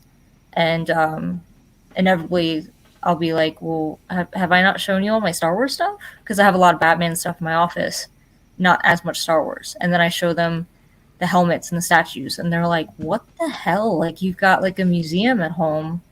And so I think that that helps kind of like remind you of how fortunate I think that you are to have what you do. And it kind of reminds you of why you got excited about it in the first place. 100%. And what's crazy here is I have still I pretty much have everything. I think maybe I sold just recently a couple of hot toys, but other than that, I absolutely have everything from when I started. You sold all the details though, right? I got think rid of all that's- the details. I think it was Yeah. ended up being 13 or 12 of them. Oh wow. Do you still have that Conan? Yeah. Nice. Do you still have that Hand of Doom? Yep. What about the Everything Batman here. bust? Everything here, but that I know he has that Batman bust. the Tron, the Tron, and a couple Predators, and I just got rid of Darkseid Anakin. That's the one you shouldn't have gotten rid of. No, just kidding. No, it was time. It was gonna. It was time. Yeah. But yeah, these still hold such a close connection to them. Because I grew up like I did a lot of this collecting with family too, right? Yeah, you mentioned your dad. Yeah. Yeah, like we'd go during the holidays or comic book shop sales, and we'd go together and pick a few pieces up, and it was fun. And at this time, I wish YouTube was the way it was now, because it wasn't. We didn't have these channels and everything like this the way it is. It was, it was Collector Freaks. Remember that forum? Sideshow Yeah. Freaks it was called at the time. Yeah. The forums. Yeah, and Statue Forum. Like that's where you take pictures and put them up there and chat with your friends and stuff. So I definitely I wish we had YouTube at that time, but I'm grateful for where we are now and that we can all do this kind of stuff, stream and talk about these collectibles, because for me personally it's such a major part of my life. It's funny that you mentioned that because like when I get home, like I used to have my setup downstairs, and I always Yeah. tell the story. Like my little nephew grabbed Thanos on throne, the portrait. He brought it up to me. He was like, "Hey, it's detachable," and I was like, "Oh God!" Like, like I'm trying to keep my calm face, but inside I'm just like, beating his like. No kidding, but like, so I moved it upstairs to where I'm like, it's my little secluded room, and so Yeah. now like when I come into this room, I'm always like, my little, my little area, or yeah, my little sanctuary, exactly. But when I go around the whole house, I'm just like, I gotta clean this, I gotta organize this. Oh, I gotta put a shelf here, I gotta build here, blah blah blah. But when I come here, it's like the cleanest room. It's like everything's tip top shape, while the rest of the house could be falling apart. And if you keep This is the room. Sorry, go. Go ahead. No, No, I this thought is the room I would take care of the most. But Yeah. yeah, just I was just gonna say, especially if you keep the door closed when you open it, it's like that whiff of fresh air straight to the face when you walk in. yeah. I keep And the door like closed all the time. fires, like it's climate controlled. Like Yeah. So does everyone keep their like all of their collection in one room for the most part? No. I do, yeah. Sean's so See- quiet. Like my shit's everywhere. Like my living room, my bedroom, like I cannot escape my collection. It's to be fair, art prints, I have too many. Like there's no way I'd Yeah, be able that's to isolate them to fine. one room. But also I On think I'm walls. very I'm like kind of lucky in the fact that I don't live with anyone, so I might have a small space where it's like I think it's like not even 900 square feet. but I do, and I've seen other collections, like especially like on Rogue 16, we have a lot of collector spotlights that are kind of old. I think most of them were done during COVID, but there's a few people who like, hey, this is my living room with some detox, with some props, with some statues, and I think what I loved about it was that it means that you're constantly like living amongst your collection. Yeah, I So see that. I get to enjoy it like no matter where I am versus like one room where it's like a fortress of solitude. Like no, I'm trying to make like everything kind of like centered around my collection. My wife would never let me do Yeah. that. I don't have one of those. I don't have a husband either, so like I don't have that problem. I have had Yeah. I had a like Jason asked me that where it's like, so if some guy just like walked into your place and saw the art prints and was like, "What is this?" I'd be like, "Well, you know where the door is. Like, Dang. is that?" Someone's like, Savage. "Yes." Unless it's I feel like- Daredevil, then you wouldn't know where the door is. But yeah. Oh God. I feel like if I were to keep it around my house, like it's 2 floors. I feel like I'd buy to no end. I'd be like, oh, the hallway needs some decoration, so Yeah. I'll have a statue right here. Oh, 10th scale is perfect for this like area in the bathroom. Oh, 6th scale would fit over here. I become like a legit hoarder, where that one room would spread to another room just for boxes. I tried a piece in the bedroom, last a couple of months. Then we had a dusting accident, and I said, nope, gone. Yeah, that's the biggest worry for me. Is even though like I trust my friends, I trust my family, is that one instance where my nephew, the kindest kid in the whole world, just grabs like the most rare or the one I've always wanted. He just grabs like out of all the characters to grab, he grabs Thanos on throne. He grabs a portrait, brings it to me, and I'm just like, man, like I don't know what else could have happened, but that happened, So I was like, moving this stuff upstairs. As you walk back to that room, like what else is messed up? Yeah. Yeah, it's scary. But John, man, like you have like I guess I could say like you're evolving in a sort of way. You're like, it's these are definitely classics, but now you're collecting more modernized stuff. Yeah. Do you see anything like other than like the material and everything else they use? Like, do you miss the old stuff compared to the new stuff, or is it Well, vice versa? I think the pieces have really evolved material wise, paint application wise. I do miss maybe some of the pieces that were hand sculpted, hand painted, and that you kind of get that extra little bit of love. The number one thing that I miss the most is the edition sizes, and how low they were back in the day compared to now. And even exclusives. Exclusives were really a thing back then, and you see them nowadays slowly dwindling on, let's say, Sideshow's end. But no, I think collecting is progressing towards a good direction. Like I said, the higher end materials, you're getting larger pieces. Like when I started, it was Comic Cat's 5th scale. That was your option. And Hot Toys. And so I think collecting over the last 10 years has really, really just developed, and so many options. You can have any Prime 1, XM, Legendary Beast. Like the list is endless Yeah. at the options that you get. Compared to when I had first started collecting, it was like 1-2 options. So if you wanted a representation of a character in your collection, you had to jump on that pre-order immediately, or else you were going to lose your chance and an opportunity to order the piece. And you'd have to pay so much more in the secondary market. I hear that. So yeah, I do think collecting is moving in the right direction. Do I miss a few things? Of course, but I think everything's good. Yeah, I always say like more like when you collected, you were mentioning it's just Sideshow, but more companies means more competition. More competition means better stuff for us. They're gonna compete for what we're looking for. But You have like what 5 Michelle Pfeiffer statues to pick from now, to choose from, in all different scales, and it's crazy. We're still complaining though, man. We're not getting Oh, of this course. character. We're not We'll never getting be this. happy. Like, Oh, who's yeah. happy? Yeah, man. Thanks for sharing all these pictures. I know they're classics and everything, but it's good to like look back sometimes too. Yeah, I said, why not share? So I have most of it all boxed up. Basically, what I have out is what you see behind me. So I said, I share some of the old pieces. Yeah. Anyone have any questions for John? I charge though. I'm like Jim Lee. I know, right? Oh wow. Wow. What, you don't Well, have a cricket? A cricket? I didn't really have a question, more of like a comment. Oh boy. So I get kind of nostalgic when I see your Doom on Throne Okay.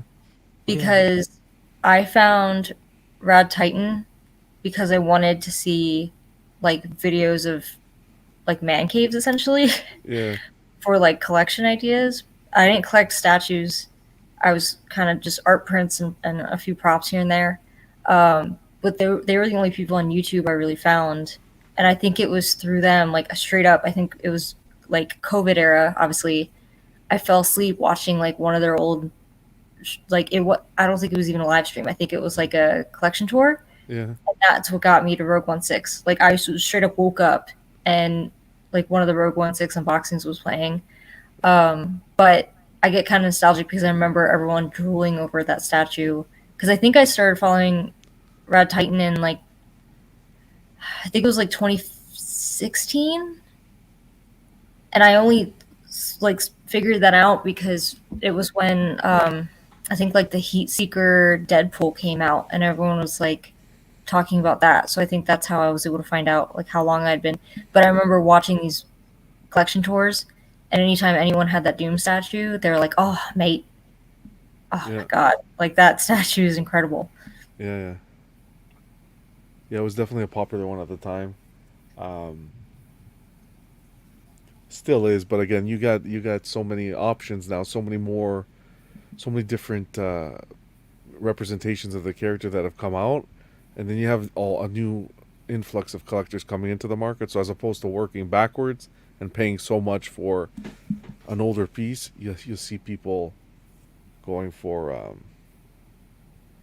the newer renditions. But you hit the nail on the head. That whole original Marvel Sideshow lineup by like the original premium formats and Doom and the Kirby Hulk, those were classics. Well, they still hold up. I think, and even as much as these new ones come out, I think that it's still very impressive when you look at like a room full of statues, and you could point to something like that and go, "Oh, you have that." Like that's like an OG, and that's one that people still appreciate. I think now we talk about like the technology has changed a lot with statues, so maybe the portraits are a little better than they used to be. The materials maybe hold up a little bit more. The mixed media. But I think if you've got a kick-ass design, it's always gonna be a kick-ass design, no matter what. Timeless, yeah.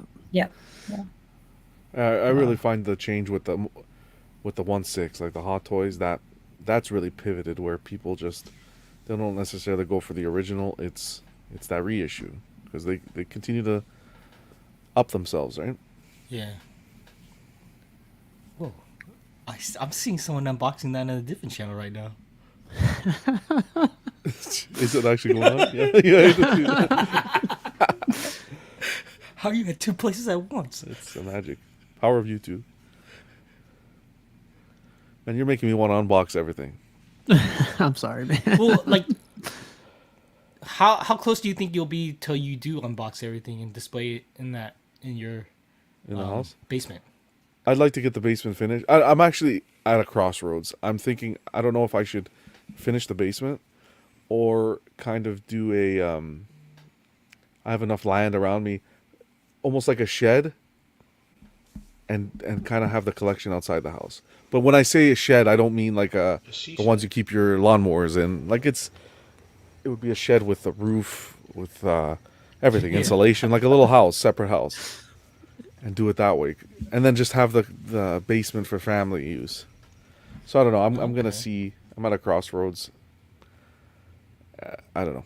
I'll slowly unbox some things and set it up here until I get to that point. But my dream setup, I don't think it's happening anytime soon yet. So does that mean like no one's allowed downstairs, John? No, they're allowed for now. I have things kind of covered up here so nobody looks. Got to do laundry in that corner and don't come on this side. That's for sure. You know what I've always wanted to do? I've always wanted to set up. You know, you divide your basement or whatever, and then you do your room. But instead of putting like an average door, do like a bookshelf wall, where if you open up the book, it's like a secret room. Oh, That's awesome. Yeah, yeah, that's cool. Like the Batman, it's like the bat to cave. get to the Yeah, to exactly. the Yes. pole, the bat poles. I'd like to do that one day. There's an episode That's of Comic Book Man that has the same thing. He made the replica of the bookcase with the statue, and you The lift Shakespeare? the statue up and press the Yeah. button. Yeah. Yeah. We'll see. There's a guy, I forget, I think he's on 2 channels sometimes. Sean, why am I forgetting his last name? But I think he's just a Star Wars collector. But we actually have the same art print. I just haven't gotten mine set up yet. But I bought it from the artist, and then he was asking me questions like, hey, like, were you happy with the quality of it? Because I'm debating doing the same thing. But it's basically like Han and Carbonite that she did in pastels, but it's life-sized. Wow. So it's like 6.5 Dang. feet tall, like 3.5 feet wide. And it's on canvas. So I think he like completely remodeled his collection room, and so he has a bookcase that opens up, and on the other side of the bookcase is that art print. Is what he put on it. Yeah, so he basically did the same thing. See, John, like if you weren't here, now you have that idea now, man. You could put like a canvas there, and when that door opens, Yeah. just it's your face going like, "Hey, Hey. are you cleared?" We'll see. What's the password? It'll be Yeah. awesome. It'll be awesome. That's a project. the Something to look piano. forward to. Yeah, man.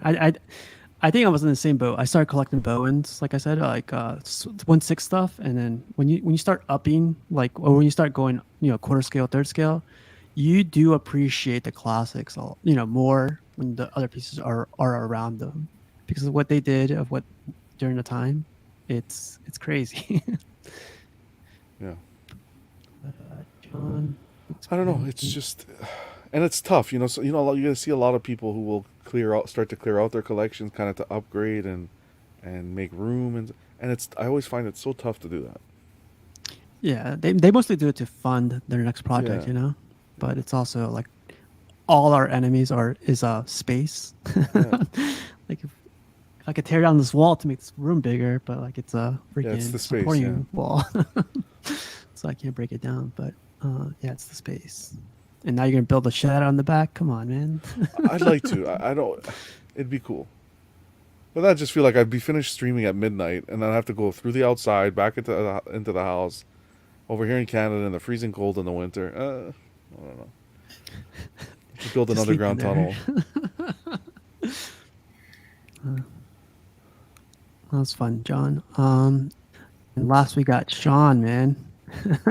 This is what I love about this. It's like 1, 2, 3. You have like 10 figures here, and I can have 10 statues there. Like it's the space and like the amount that you have and the variety. It's Yeah. crazy. I mean, so this left corner right here is just kind of a placeholder right now. It's we moved into a new house, and we're almost been in there for about a year and stuff. So still finding spots for stuff, but yeah, that right in front of the TV is my NECA stuff and my Pokemon, and my thing is just like find a representation of the character until I find something better. I originally started with like Yu-Gi-Oh cards, and that kind of died out for me, and then I jumped into comics and figures and stuff like that. So just trying to find the best representation. So big Power Ranger fan. I mean, Yeah. Danny was talking about X-Men for him. I was watching Power Rangers, so collecting the whole team and stuff, and it's a cool line. I really like the Lightning Collection stuff from Hasbro, but they're starting to throw out statues. Iron Studios is doing their version of the Power Rangers and stuff like that too. So with them, just because there's so many teams that I kind of followed when I was a kid, uh, I'm choosing at least right now to go with the Lightning collection from Hasbro, but Dylan's trying to get me to get into the Mezco Power Rangers, so we'll see how that works out. But Same thing happens in the statue world, man. Like, hey, you yeah, got to get this line. Hey, like, it's $1,000. Like, that's nothing. You got to get the statue. I'm like, God, man. Like, I Enablers don't. everywhere. Yeah, yeah. It happens in the statue world too, man. but yeah, so it's just a bunch of the villains, and there's a crossover there with the Ninja Turtles from the comics and stuff, and I was really interested in those. It's kind of my first out of the box kind of like step out of the realm of Power Rangers into something new. I never really. I was a big Turtles fan when I was a kid and just kind of lost interest. And when I saw these, I was like, man, I think I really want these, so I picked those up. But everything else is from those original series, like the Putties and the Rita and the Zed and stuff. The monsters on the bottom and yeah. Um, but yeah, this is probably my biggest display of 12th scale figures. Um, I have some other stuff here or there, and they're just kind of mixed in. But got into the Mythic Legions. Dylan finally convinced me, and I'm really enjoying them. There's a few other lines that I want to get into, but man, they're expensive. And Danny, you collect them too, right? So Yeah, I got some. I haven't opened them yet. yeah. So, I so mean, what are I the wanted to prices for check. these guys right now? Sorry. No, I'm sorry. What'd you say? What are the prices for these guys right now? Um, so I bought these at a local shop here in San Antonio. I think they were like between 35 and 60. Mhm. Yeah. I think I might have paid 80 for one. Dang. But then I went back. And bought some more. So this is almost the whole wave. There's like 3 or 4 other figures that I'm missing, but I don't think I'm gonna pick them up after all. But I really thought the Centaur was cool, and the Moose, and I wanted the Horseman. That's kind of like the whole thing. So the Alithia right there in the front with the black horse in the back, and a couple of her goons and stuff like that. But they have another line coming out called the Cosmic Legions, and I'm a big Cosmic fan. So I'm kind of waiting to pick those up before I dive into another wave. So, but first impressions they're awesome. I really like them. Definitely a change for me because I normally stayed in like the Marvel realm with stuff, and this was my first kind of like out of the box getting like animals and mythic creatures and stuff like that. So it's some pretty cool stuff. And then my small soldiers. That's probably like my favorite stuff out of Oh yeah. the collection. I was a huge small soldiers fan, and I had the Archer and the Chip Hazard as a kid. Never had any of the others except Slamfist back there in the back with the rock hand. So I had to make a spot for those. That's probably what got me into the whole like toy thing, just kind of collecting. And I think right around that time too, it was like Pokemon and Yu-Gi-Oh were coming out and stuff. But this is kind of what got me into it, and I've downsized since then. But I got my Disney Plus Marvel stuff, and just some random Marvel Legends on the bottom. The Build-A-Figure Venom Pool. And then I do collect some of the helmets. That Punisher War Machine was a good storyline in the comics, and I was able to pick up the helmet. I have a Star-Lord helmet, and then the Infinity Gauntlets. So I have all of that. Yay to the props. Love the props. We need more props. Yeah, when I was working at the one of the local comic stores here, our toy manager was a big prop guy, and his thing was either get a prop or get a photo of the actor, signed. Oh, cool. And that's kind of what his thing was, and it was a refreshing side of it because everybody's like, oh, get the Black Series, or get this statue, or get McFarlane or NECA. He's like, no, I'm gonna get props, and photos of the characters I love most. He is a big Black Series fan, so there's certain Black Series that he collects. But a lot of this just came from working at the comic book store. When I got hired for comics, and then being a school teacher, I would leave and come back and leave and come back, just like during the summer and stuff. So sometimes I'd get thrown the toys, sometimes I'd get thrown the comics, but comics was always my biggest thing. And then just kind of got tired of collecting all the comics. These are some of my bigger ones, or better ones, I should say, not my bigger ones, but first Adam Warlock up there, and the crossover of Iron Man and Namor, the Submariner. This one right here at the bottom, the 1, 2, 3, fourth one over from the left on the bottom row, that is the reprint of the first appearance of Groot. So that's probably the closest I'll ever get to that first appearance I was talking about before. But a lot of these are cosmic stuff. So you got Living Tribunal up there in the left corner from there. Second appearance of Thanos. First appearance of Nebula. And a lot of these have like the first appearance of the Infinity Stones or the Infinity Gems, which is kind of like what I liked most about it, just the lore of the gems and stuff. So I was buying them because of those, because I really like the lore of the Infinity Gems. And then just a big Thanos fan in general, just all that. And the desk is actually new, so I consider that part of my collection.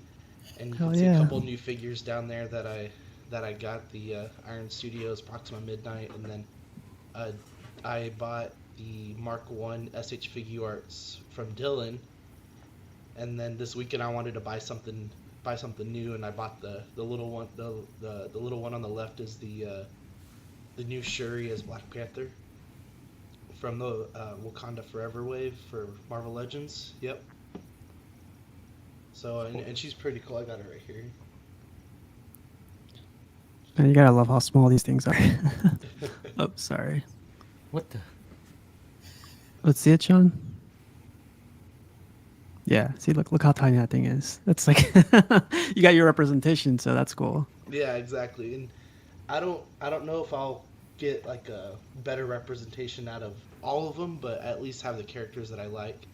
And there in the right corner, you can see my Black Order. So that's an SH Figuarts Thanos with the Children of Thanos Marvel Legends wave of the Black Order, and then some of the figures from the HasLab Galactus, which I've been waiting for a long time and finally got him up. We did a showcase on him.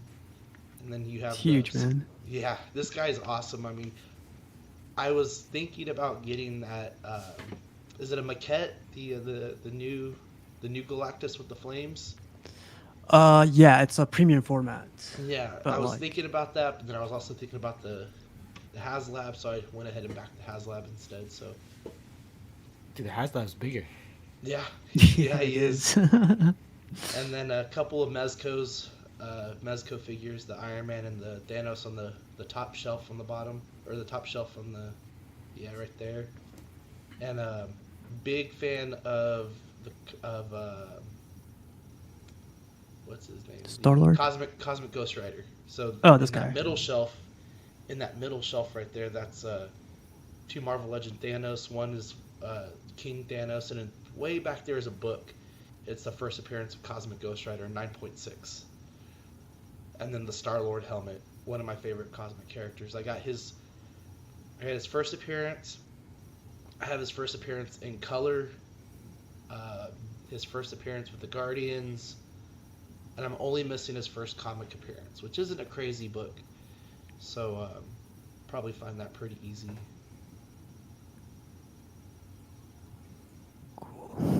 And you got some statues. It's like Yep, surprised the me like crazy. Surfer. It's cool. The what? It surprised me like when I saw this Silver Surfer. Like I Yeah. was like, wow, you got some statues, man. Yeah, it kind of went just back to that whole like I had hundreds of the Marvel Legends, and it just got to the point where I could only stand them upright. Excuse me. I could only stand them upright, and I wasn't liking that, so I was like, you know what? I want to look for more impressiveness until I find the figure or the statue that is more impressive. Then I will just buy what I can get of the figure, you know. So the surfer statue was one I was really impressed with. So he's probably going to be my go-to as far as surfer goes. The other one is the Avengers Assemble wave with the Thanos and the Iron Man on the bottom, and the Thor 2. All three of those. Uh, it's a fun wave of statues. It's hard to get them all. Some have gone out of circulation and stuff, and you can only find them online and stuff from resellers. And then I used to have comics representing each figure or each statue up there, kind of posed, but I was doing some remodeling on the collection room where stuff was sitting, so I moved things around, took stuff down. And then I got the Iron Man, the first issue of Iron Man, right there in the right corner. Oh, right here. Yeah, right there. At a what is he? Can't remember. He's like a 5. Yeah, he's a 5.0. And that case on it is from Comic Collectors. I think it's called Comic Resources, and they do museum grade acrylic with their frames. So I have a few books in those frames. Oh, that's cool. This particular CGC one actually just has like a film over it, a UV film, but the one on the right, in the right corner, peeking out is the acrylic. Yeah, that one right there. And that's just a random Punisher issue, but the cool thing is that Tim Duncan, he has his own speed shop, so he teamed up with Heroes and Fantasies, the store I worked with, Mike Choi, the artist, and then himself. He built a charger, I think it was, and it's him handing the keys to Punisher. So it's a really cool book just to kind of have here locally. I mean, unless you're a Tim Duncan fan or Spurs fan, I guess it doesn't mean that much to you, but here locally it was a big deal. I love the Spurs, man. Yeah. Rough time this Ginobili. year. Couple of years. Yeah. That's cool, man. And then like I saw this, like you got art prints as well, like or movie posters. I don't know if Those these are all double-sided movie posters, except for it's not up. I have an Iron Man 2 movie poster that's just like a regular printed poster. But all of these right here, they're all double-sided. And I got it from Disney when they were doing their rewards program. So you'd buy the Marvel movies, and then you can like trade in the points. Oh, and, yeah. I remember and I would that. go for the movie posters. So. And I then go for the Blu-rays. The what? I go for the Blu-rays all the time. Yeah. I'd go for the art prints. I'll go for But, the comics. That bottom or that shelf right there against the wall, that's my in-game display. So as many of the figures as I can get from the final battle where they kind of charged and stuff, they're all in their exact places when Cap says assemble. Oh, So, yeah. And it's a mix of SH Figuarts and Marvel Legends. Like the Cap is an SH Figuarts, the Thor, the Iron Man, the Falcon, the Mantis is a Build-A-Figure, the Wasp is SH Figuarts, the Rescue, and then the Scarlet Witch. She was an exclusive, a P Bandai exclusive, and crazy story on her. So she got shipped, I got the notice and all that, and then about a week later, we get an email saying, bad news, the ship that your order is on hit a really bad storm out at sea, and they lost some crates. So we don't know if your order is under the sea or if it's damaged or if it's still on the ship. And it took about another 2 or 3 months for them to go through the entire ship to count the losses, for them to say that, hey, your shipment's on its way. And it came perfect. So I was really happy about that one. That's good. And you have a Yeah, cool my heart story to would. tell now. Yeah, exactly. That's funny. Cool. Oh, and So then in that, something I go ahead. noticed is the Green Ranger stuff right here. That's really cool. Yeah, so it's kind of what it's part of my my putting some stuff up, taking some stuff down. I'm gonna get some floating shelves, and I'm gonna put all of my Power Ranger like memorabilia on. So I have three morphers. I have their communicator watch, which you see there, and then the Dragon Dagger, along with um, I have the staff of the Gold Ranger, and you can see some Gundams there, some Gundam model kits. I just took them Hell down yeah. to Yep. put to put the Mythic Legions on there. And I then used to build those all the time. well, and that's part of what got me into collecting when I was a kid. You know, I was doing the high grade 1 to 144 scales, and then I graduated from college. I was like, man, I really want the Epion. It was my favorite Gundam, which is that red one that's sitting there on the couch. And I bought him, and I was like, you know what? This is a great movie, the OVA, and I'll get as many as I can. And but with the Power Rangers, I have some Zords. I have the original Megazord, the original Dragon Zord. I just bought the new Dragon Zord from Hasbro. The Thunder Zord, the original Thunder Zord, um, and then the Tiger Zord. And all those got taken down right now, or just recently. And then there's just some other ones from the end game, so the Hot Toys and stuff, the Snapping Tony, and in the back you can see there's where he gets the gauntlet, the book, and then Iron Man and Rescue together. Uh, Ronin was one of my favorite characters. Thanos being my favorite character when he realizes he doesn't have the stones. The PS4 Iron Spider, I'm a huge Iron Spider fan, so I had to get that one. And then the Iron Patriot with Rocket on him.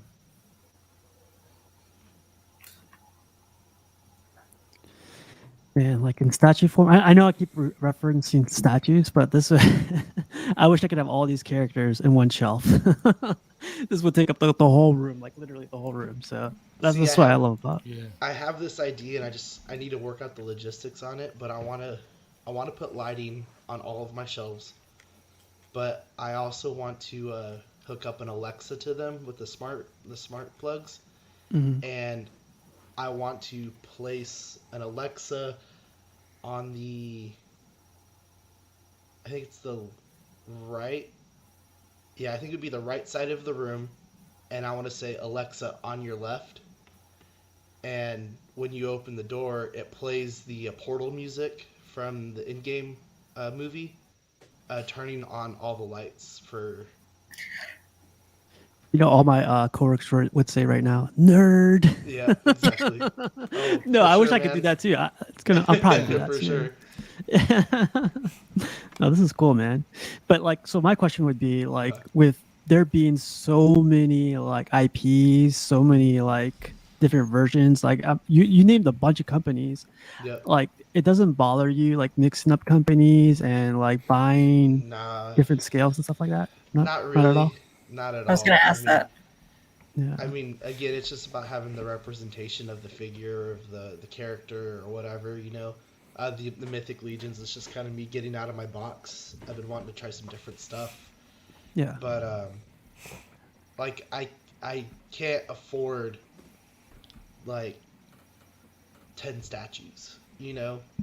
That's not in the cards for me, so just getting what I can, and then also just like being able to mess with them is fun. You know, like I don't really do so much with I the Hot bet. Toys, and obviously not the statues, but just be able to messing around with them and pose them, and then take photos and do some crazy crossovers. I have an idea with some of the Power Ranger stuff to cross them over with some Marvel figures and just take photos and stuff, just to kind of mess around. But I find that it like scratches the itch for me to go and buy a 1/12 scale figure while I'm trying to get my bigger figure or my statue or a comic or something like that, you know. Like this weekend, like I just had the itch to get a figure and I wanted the Black Panther, so I just kind of went to a Target and it happened to be there. So So, like, to be honest, like I started collecting statues ever since COVID started.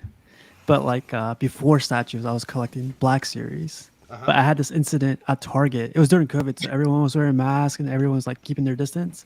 But I grabbed the Black Series when I was looking for like forever, because Black Series like during COVID, it was impossible to find in good condition or even at Target or at whatever store. So I found it, and this guy was asking me, "Hey, are you gonna keep that?" And I was like, "Yeah, like I want this." He's like, "You should put it back or whatever." Like I was like, I kind of like this," but then I was thinking, I was like, I'm gonna have trouble finding everything else, man, because if I'm barely finding this one, Yeah. I'm not gonna find the rest. So I was like, I maybe mean, this guy will have that patience. So I put it here. back, and instead of buying that freaking action figure or whatever it's called, the figure, I went to the statue world. Uh-huh. I was like, I regret that moment forever in a sort of way. But No, you don't. yeah, I They're don't. But yeah. they're pretty bad here in San Antonio too, though, with like the scalping and then the figure Yeah. switching and stuff like that. I mean, I've gone to WalMarts and Targets and be like, hey man, I'm just letting you know you put this back on the shelf, but it's missing this piece, or this is not the figure that belongs in this box or whatever, and just kind of do the justice so that no one else goes and picks up the figure and be like, ah, crap, I just saw the box and I picked it up and I didn't realize that it was missing this or it was missing that. Um, I never heard of that. That's crazy. I yeah, never heard of that either. But Collectors are yeah. savages. yeah, Do like some they people? do it Yeah, a they lot take the with, like, the accessories out too. yeah, they'll trade I heard out Danny took a accessories. comic out of a slab once and put the wrong comic and then sold it on eBay. Okay. So you gotta be careful with it. I mean, Marvel or Hasbro has changed their boxes so it doesn't have the windows, making it a little bit harder to go into. But then now you have this worry of, is the figure in there? You know, and and so far I've been lucky, but sometimes they just tear the crap out of those boxes, and it's kind of crappy too sometimes for Target or Walmart's or whatever, and they'll just put it back on the shelf, and most of them don't know. Yeah, they don't. They Yeah, don't Yeah. they don't know, care. but it's like you can tell though where they retaped up the box and be like, okay, well it's $10 now instead of $20 or stuff like that. But I had one guy. I showed up to a Target at like 7 in the morning, and it was the release of the Mark 50 and Iron Spider 2-pack. And I got to the back first, and this guy came up right behind me, and I asked, "Hey, do you have these figures?" And right now, at that point, like Target people are already done with them, so it's like the people who are respectful even kind of get like shamed on it because they're like, "Oh, these guys are ready," you know. Jesus. But and he goes, the guy behind me goes, "Are you gonna buy all of those?" I go, "No, man, I'm just buying the one for me." So there's always that thing of like they're just gonna buy them up to flip it and resell it, you know. Yeah, same thing in the comic world, right, Danny? Like when I go to Comic Cons, there's like a guy always in the front getting all his comic books signed. And he's like he works at a comic shop, I'm guessing, but he has like 10 issues of whatever comic, and he's just getting them all signed just to resell again. Yeah, that's why some artists they it's like the CGC thing now. So now artists are charging Charging. yeah that CGC, like they want a taste of it too because they know it's gonna get They're flipped. making money. Yeah. Yeah. Oh yeah. Well, when you mentioned going to Target, and I think that this is, and it's funny because I think we've all kind of complained about buying experiences, Mhm. and I forget what the context was. I think like someone was talking about a statue or something that like sold out in 2 days, and I was like, laughs an art print collector because like art prints don't last 2 days. Like sometimes they do if it's like Mhm. Acme or Sideshow, but the ones that are really limited, like I don't even mess with Mondo art prints because they go so fast. But like I think the average sellout is probably like 5 minutes on a lot of these art prints. Jeez. And then when it comes to figures, I hear a lot of people talk about like, oh, a friend managed to go to Walmart and find one for me. And I'm like, can't Right. you guys just, like, maybe it's just me being ignorant and lucky that I could order all the shit I ever wanted online for the most part, unless it's like a Comic-Con exclusive, in which case you might just have to know someone who's going to the con. But it sounds like your only chance of getting it, like you can't just go on Hasbro's website and pre-order something unless it's like a HasLab project. I So feel like you have to go to stores to like actually hunt for this stuff. so now like with I'm typically just a Hasbro person. I like the like the Marvel Legends, and then the Power Rangers too. Like they come from Hasbro. So there's a website called Hasbro Plus and or Pulse, Hasbro Pulse, and you can pre-order all of this stuff on there, right? But what some of these toy companies are doing now is like, well, this Marvel Legend is a Toys R Us exclusive, and this one is a Target exclusive, and this one is a Walmart exclusive, and this one's an Amazon exclusive. You know, so you have to go to all these different places that only have it. You know, otherwise you're buying resale. What ends up happening though is a lot like you said. These guys will just go to the stores and they'll wait there all day to get the figure, because what ends up happening is someone else will buy it up, and then you're gonna see it on Facebook or on Right. Instagram, you know, on these forums like, hey, I have this figure for $50, but because you didn't get it fast enough, it was 20, you know. Yeah. So that happens a lot. Recently, there's kind of been a cut on that where people are just trying to help each other. So it's like, you know what? If you get in good and you communicate with these people and you get to know them, go to the swap meets and stuff like that, they'll be like, oh, because it's you, I'll give it to you at retail or whatever I paid plus tax, you know. So And I don't think that's something that statue collectors, like, not like I'm coming at you, Steve and John and Danny, and actually everyone. I just realized everyone on Yeah. Yeah. I was like, geez. or I think multiple, everyone but has a little something of everybody's Yeah, top which is today. cool. which is cool. I mean, I have Hasbro Black Series mhm. replicas. Like I have a few of the helmets actually, because I don't want to take like a $500 Star Wars helmet to my office at work, where people like will put it on just for shits and giggles. But I think that that's something that doesn't really happen in the statue world, and I feel like it's almost because the edition sizes are so high, where it's like everyone who wants one gets one. It might appreciate in value once it's sold out, but not Right. like I don't think it's like twice the price. Like I'm sure figures the same way. Art prints, the second they sell out, you'll see some on eBay for at least twice, if not three times the price. Um, and a few companies, I don't know about Mondo, but Bottleneck Gallery has a lot of my money. I buy a lot from them. Um, I think their customer service has been pretty fantastic with me in the um, I'm going on almost 10 years with buying from them. But they're pretty good where if you point out like, hey, here's a person who just listed a sold out art print that they don't even have in hand yet on eBay, if they could figure out who that person is, they will cancel their order and invoice Dang, that's if you cool. want it. Wow. They've done it multiple I- times. I've had people who have told me Is that like poaching, or is it like um like scalping maybe, but I think the issue with them is like, hey, you don't even have the art print in hand. It's almost like I think right? they're looking out for the customer where it's like, Yeah. hey, Well, the this guy could resellers. just take your money and then he could not get the art print. Like something catastrophic could happen. I don't know, but um, yeah, they've done that with multiple people.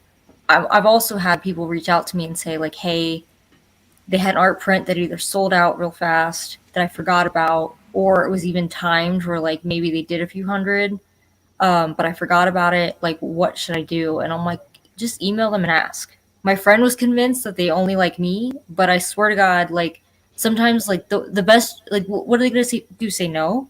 Like at least you can ask. And I've had people come back to me and say, hey, that art print sold out in like 10 minutes and I totally forgot about it because I was in a meeting. I emailed them, like you said, and they were like, hey, we do have one available, but it's a variant. Do you want the variant? We'll invoice you. And like they'll try to make it work. They're not trying to be jerks and make those art prints so inaccessible to people. Um, that's I try not to advertise that too well because listen, I'm trying to get these art prints too, but Yeah. yeah, like if you miss out and you just missed out, I think that's a better avenue than eBay. Mhm. Also, at least with art prints, there's, and this is something that it's not very prevalent with statues. I've heard about it with like custom statues, but if say something sells out, you could always hold out for an artist to have an allocation of what they call artist proofs or APs. I have a few APs. What's cool about those is they tend to be the prints that go to the artist, so the artist can okay them and say like, yeah, this looks good, the quality is good. But because the artist got that number, it tends to be like, I think I haven't heard of more than like 30 or so. Like it varies, but because they got that allocation, they'll tend to sell those. Most artists will sell them a little higher than retail. But what's cool is because they come from the artist, 9 times out of 10, they'll sign them. Right. Yeah. Working at the comic store, I mean, I've run into a few APs, not only on prints but also on statues. Yeah, there's a V for Vendetta print that was a custom commission. V for Vendetta? Did it sound like I said something else? No. you're Oh, good. okay. I'm a big That's Alan in Moore mind. fan. Like, that's my favorite. I love V for Vendetta, Watchmen, a few art prints, but I'm waiting for him to. It was a private commission, so I think he only sold like 60 or so, but he has artist proofs available. So I'm really looking forward to it. If he's able to put those on his site. And then Bat Kid asked how I feel about gray matter. So yeah, gray matter's weird. I think I've bought art prints from gray matter before. It's just been a very long time. So gray I bought my X-Men matters, stuff from them. yeah, they're licensed. They kind of remind me of Acme, but I think it's a much smaller operation. But they've definitely rubbed a lot of people the wrong way. I think it was a Halloween print. I forget the artist, but it was definitely like a Halloween the movie art print that they came out with. And I think this was probably, I don't want to say a year, but it might be a year on now that those people who ordered that print have still not seen them. That being said, like I Bottleneck did a virtual, well, not virtual, but they did like an event. I think they've actually done it a few years in a row now, but for was it 2021? I think it was 2021. They released a ton of art prints during New York City Comic Con. I bought 6 in like a week and a half, so it was a bit excessive for me. But I think that's my record for a week. But one of them was Matt Ferguson's Rogue One art print that a lot of people lost their minds over. Well, his art print, his other art print, which was a Batman the Animated Series, like Batmobile art print that I really love, that I just got framed. They, like, because of COVID, they were like, hey, we don't have paper. So, like, the printing companies were like, we don't have paper. The price of ink just went up 3 times what it used to be. So I think that's the longest I've had to wait for an art print, not an original. Original is totally a different story. I'm still waiting on a commission from like last year, but I think that was probably like 7 or 8 months before. No, I think I got it. I ordered it in October and I got it in April, and that was like unprecedented. But Bottleneck was updating everyone, where it's like, hey, this has been delayed. We'll keep you posted. Hey, still delayed, still waiting on the printers, keep you posted. Like it was literally just, and I ordered I ordered 6 prints. 3 of them were from Matt Ferguson. Matt Ferguson's was the ones that were delayed. So my whole order was delayed because they were able to combine shipping for me. So that's pretty unusual. But Gray Matter has said that they're going through like some personal issues. I think someone had a death in the family or something like that. But like, come on, you're a business and you're licensed. I think you're held to a higher standard because of that. You're not just you're not just a mom and pop operation. If you are, you can't just ghost people. And I've heard that's been they've stopped responding to Oh, they customers. ghost people? I guess they finally stopped responding to customers who keep asking for updates. That being said, I know for a fact this happens with comics. I just had to get in touch with Hotshot Comics about a CGC I pre-ordered so long ago. I almost forgot about it. And it wasn't until I emailed them twice and then hit them up on Facebook that they finally emailed me back and was like, "You'll get an update when you get an update." And I'm like, well, that's Yeah, not we need much of more an than that. update, but okay. At least So say why. I mean, like it's CGC because it's probably going.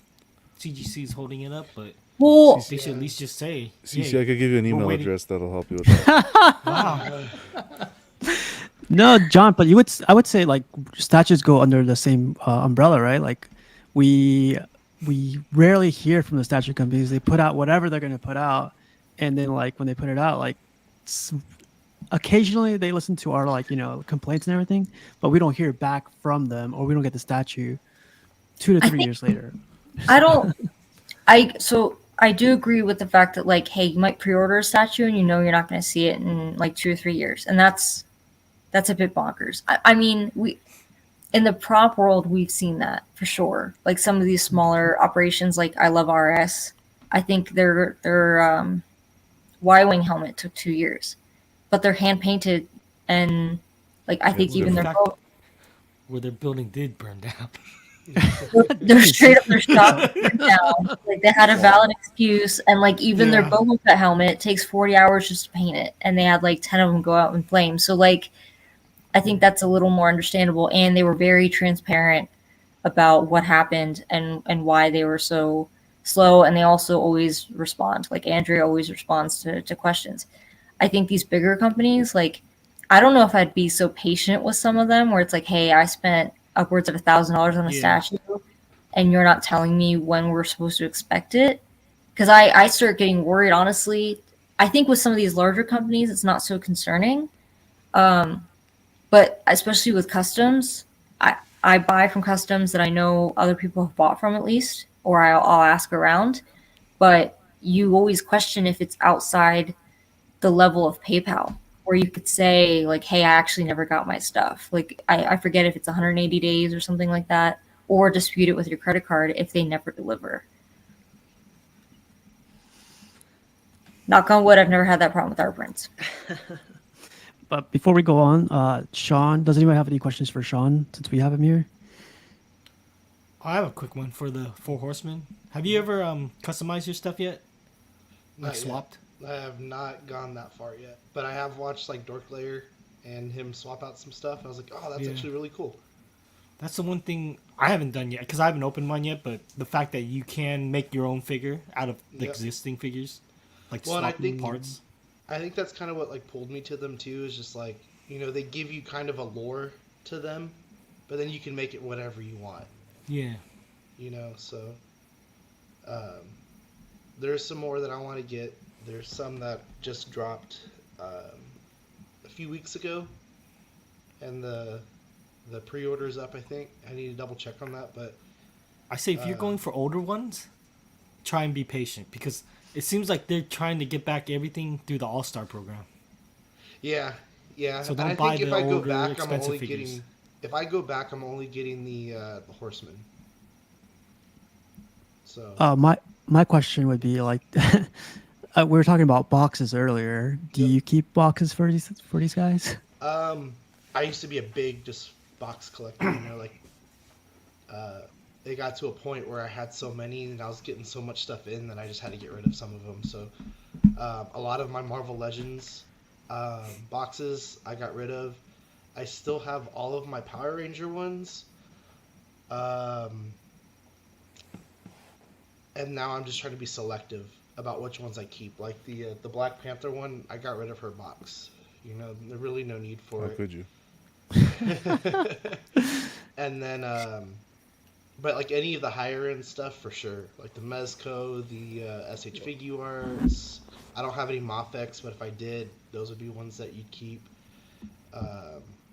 Is it more for like resale purposes, or is it more like it's like part of the figure? Like there's an argument there where because it's been opened, that if you repackage it, even if you repackage it and everything's in there, you should put it at a lesser value. And then there's others who don't necessarily believe that. So it works both ways. I mean, if it's like any of these Power Rangers, like if I were to sell them, I don't know if I would get more money for them if they were boxed. I mean, they all have all their pieces, things like that, but people get weird on the boxes.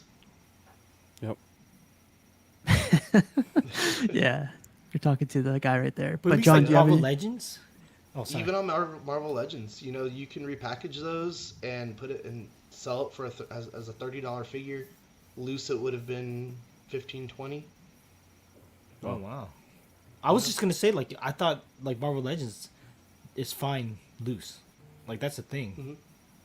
Like it's accepted. I thought. Yeah, I mean, and a lot of times there's people who will say that they go, I don't need the box, I just need the figure, I don't need all the Yeah. accessories or this or that, you know. So that, I mean, even if you have the right person for that, you could still get the figure at like $10, you know. But when you throw it back in the, if it's a nice box and you throw it back in there the right way and stuff, I mean, there's a good chance you can make an extra, I don't know, 10, $15, especially if it's like some one of these hard to find figures now, you know. So Or you could be like Chris over at Rogue 16. Oh, If you've geez. seen his collection, like he started with, I'm pretty sure most of them are graded. The Oh, the nice. original Star Wars, toys. the 3 3/4. Yeah, Oh, those are cool. That's cool. Yeah. and I think like did he get? I'm not very good at this. I think Like his they're like Grail. the original 12 backs or 8 backs. I forgot. I don't know the exact thing too, but he has those. I remember. Yeah, I don't know a lot of the terminology, but he's got like a huge wall. Actually, it was so funny. Like he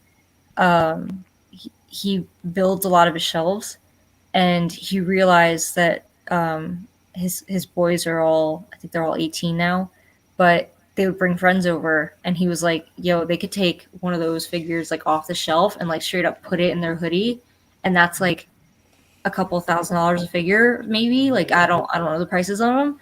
So he built these shelves where like it's almost like they're locked in place, like against the acrylic. So like you can't just take it off the shelf. Like you'd have to take off part of the shelf in order to take the figure off. And then I think his grail was he got a proof card for the packaging, like the box that had. It was supposed to have the Kenner, I think it was the Millennium Falcon, but the actual packaging still said Revenge of the Jedi. Oh, Before wow. Oh, yeah. Yeah. Before they, Right. so Before they Dang. changed it's not the box; it's literally the paper that they would like glue to the box, and then put the like obviously the figure would go in that box. Yeah.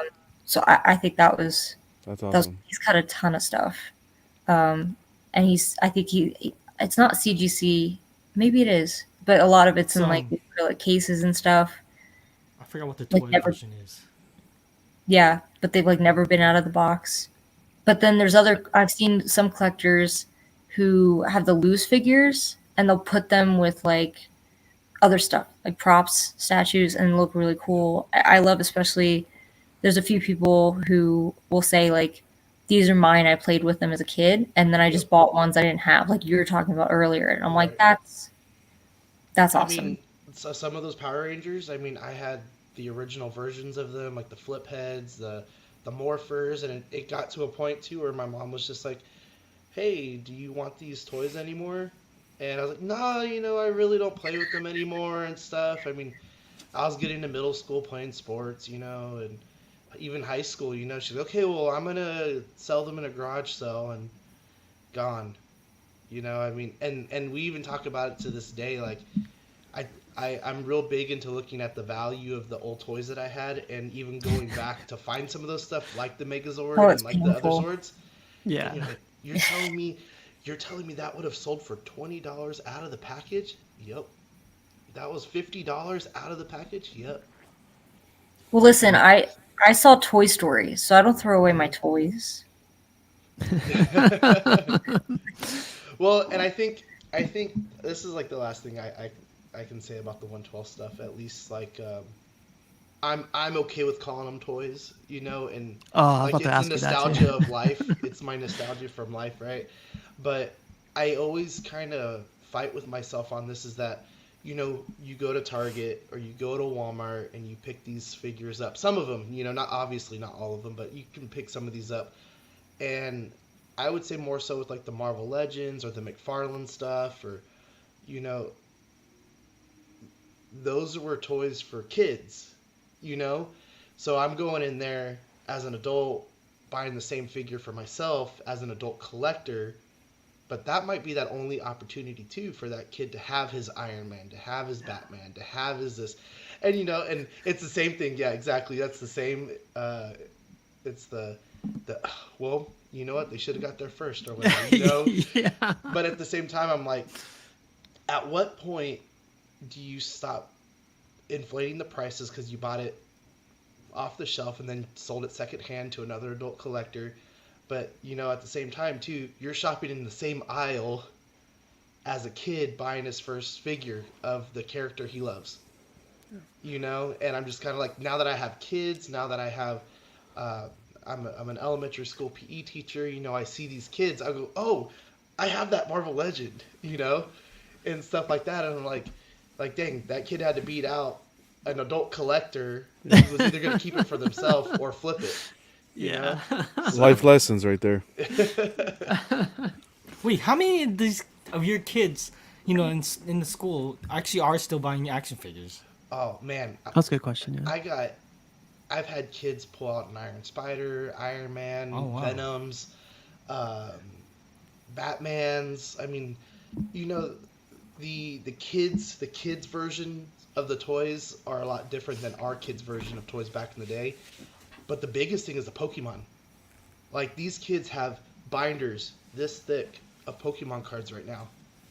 And we'll sit there and talk about it. Like, Coach, did you used to have this one? Did you used to have this one? Or look at this one. No wonder everyone's fat. You're the PE coach and you're flipping talking Pokemon cards. No? Should be telling them to do laps. Bro, afterwards.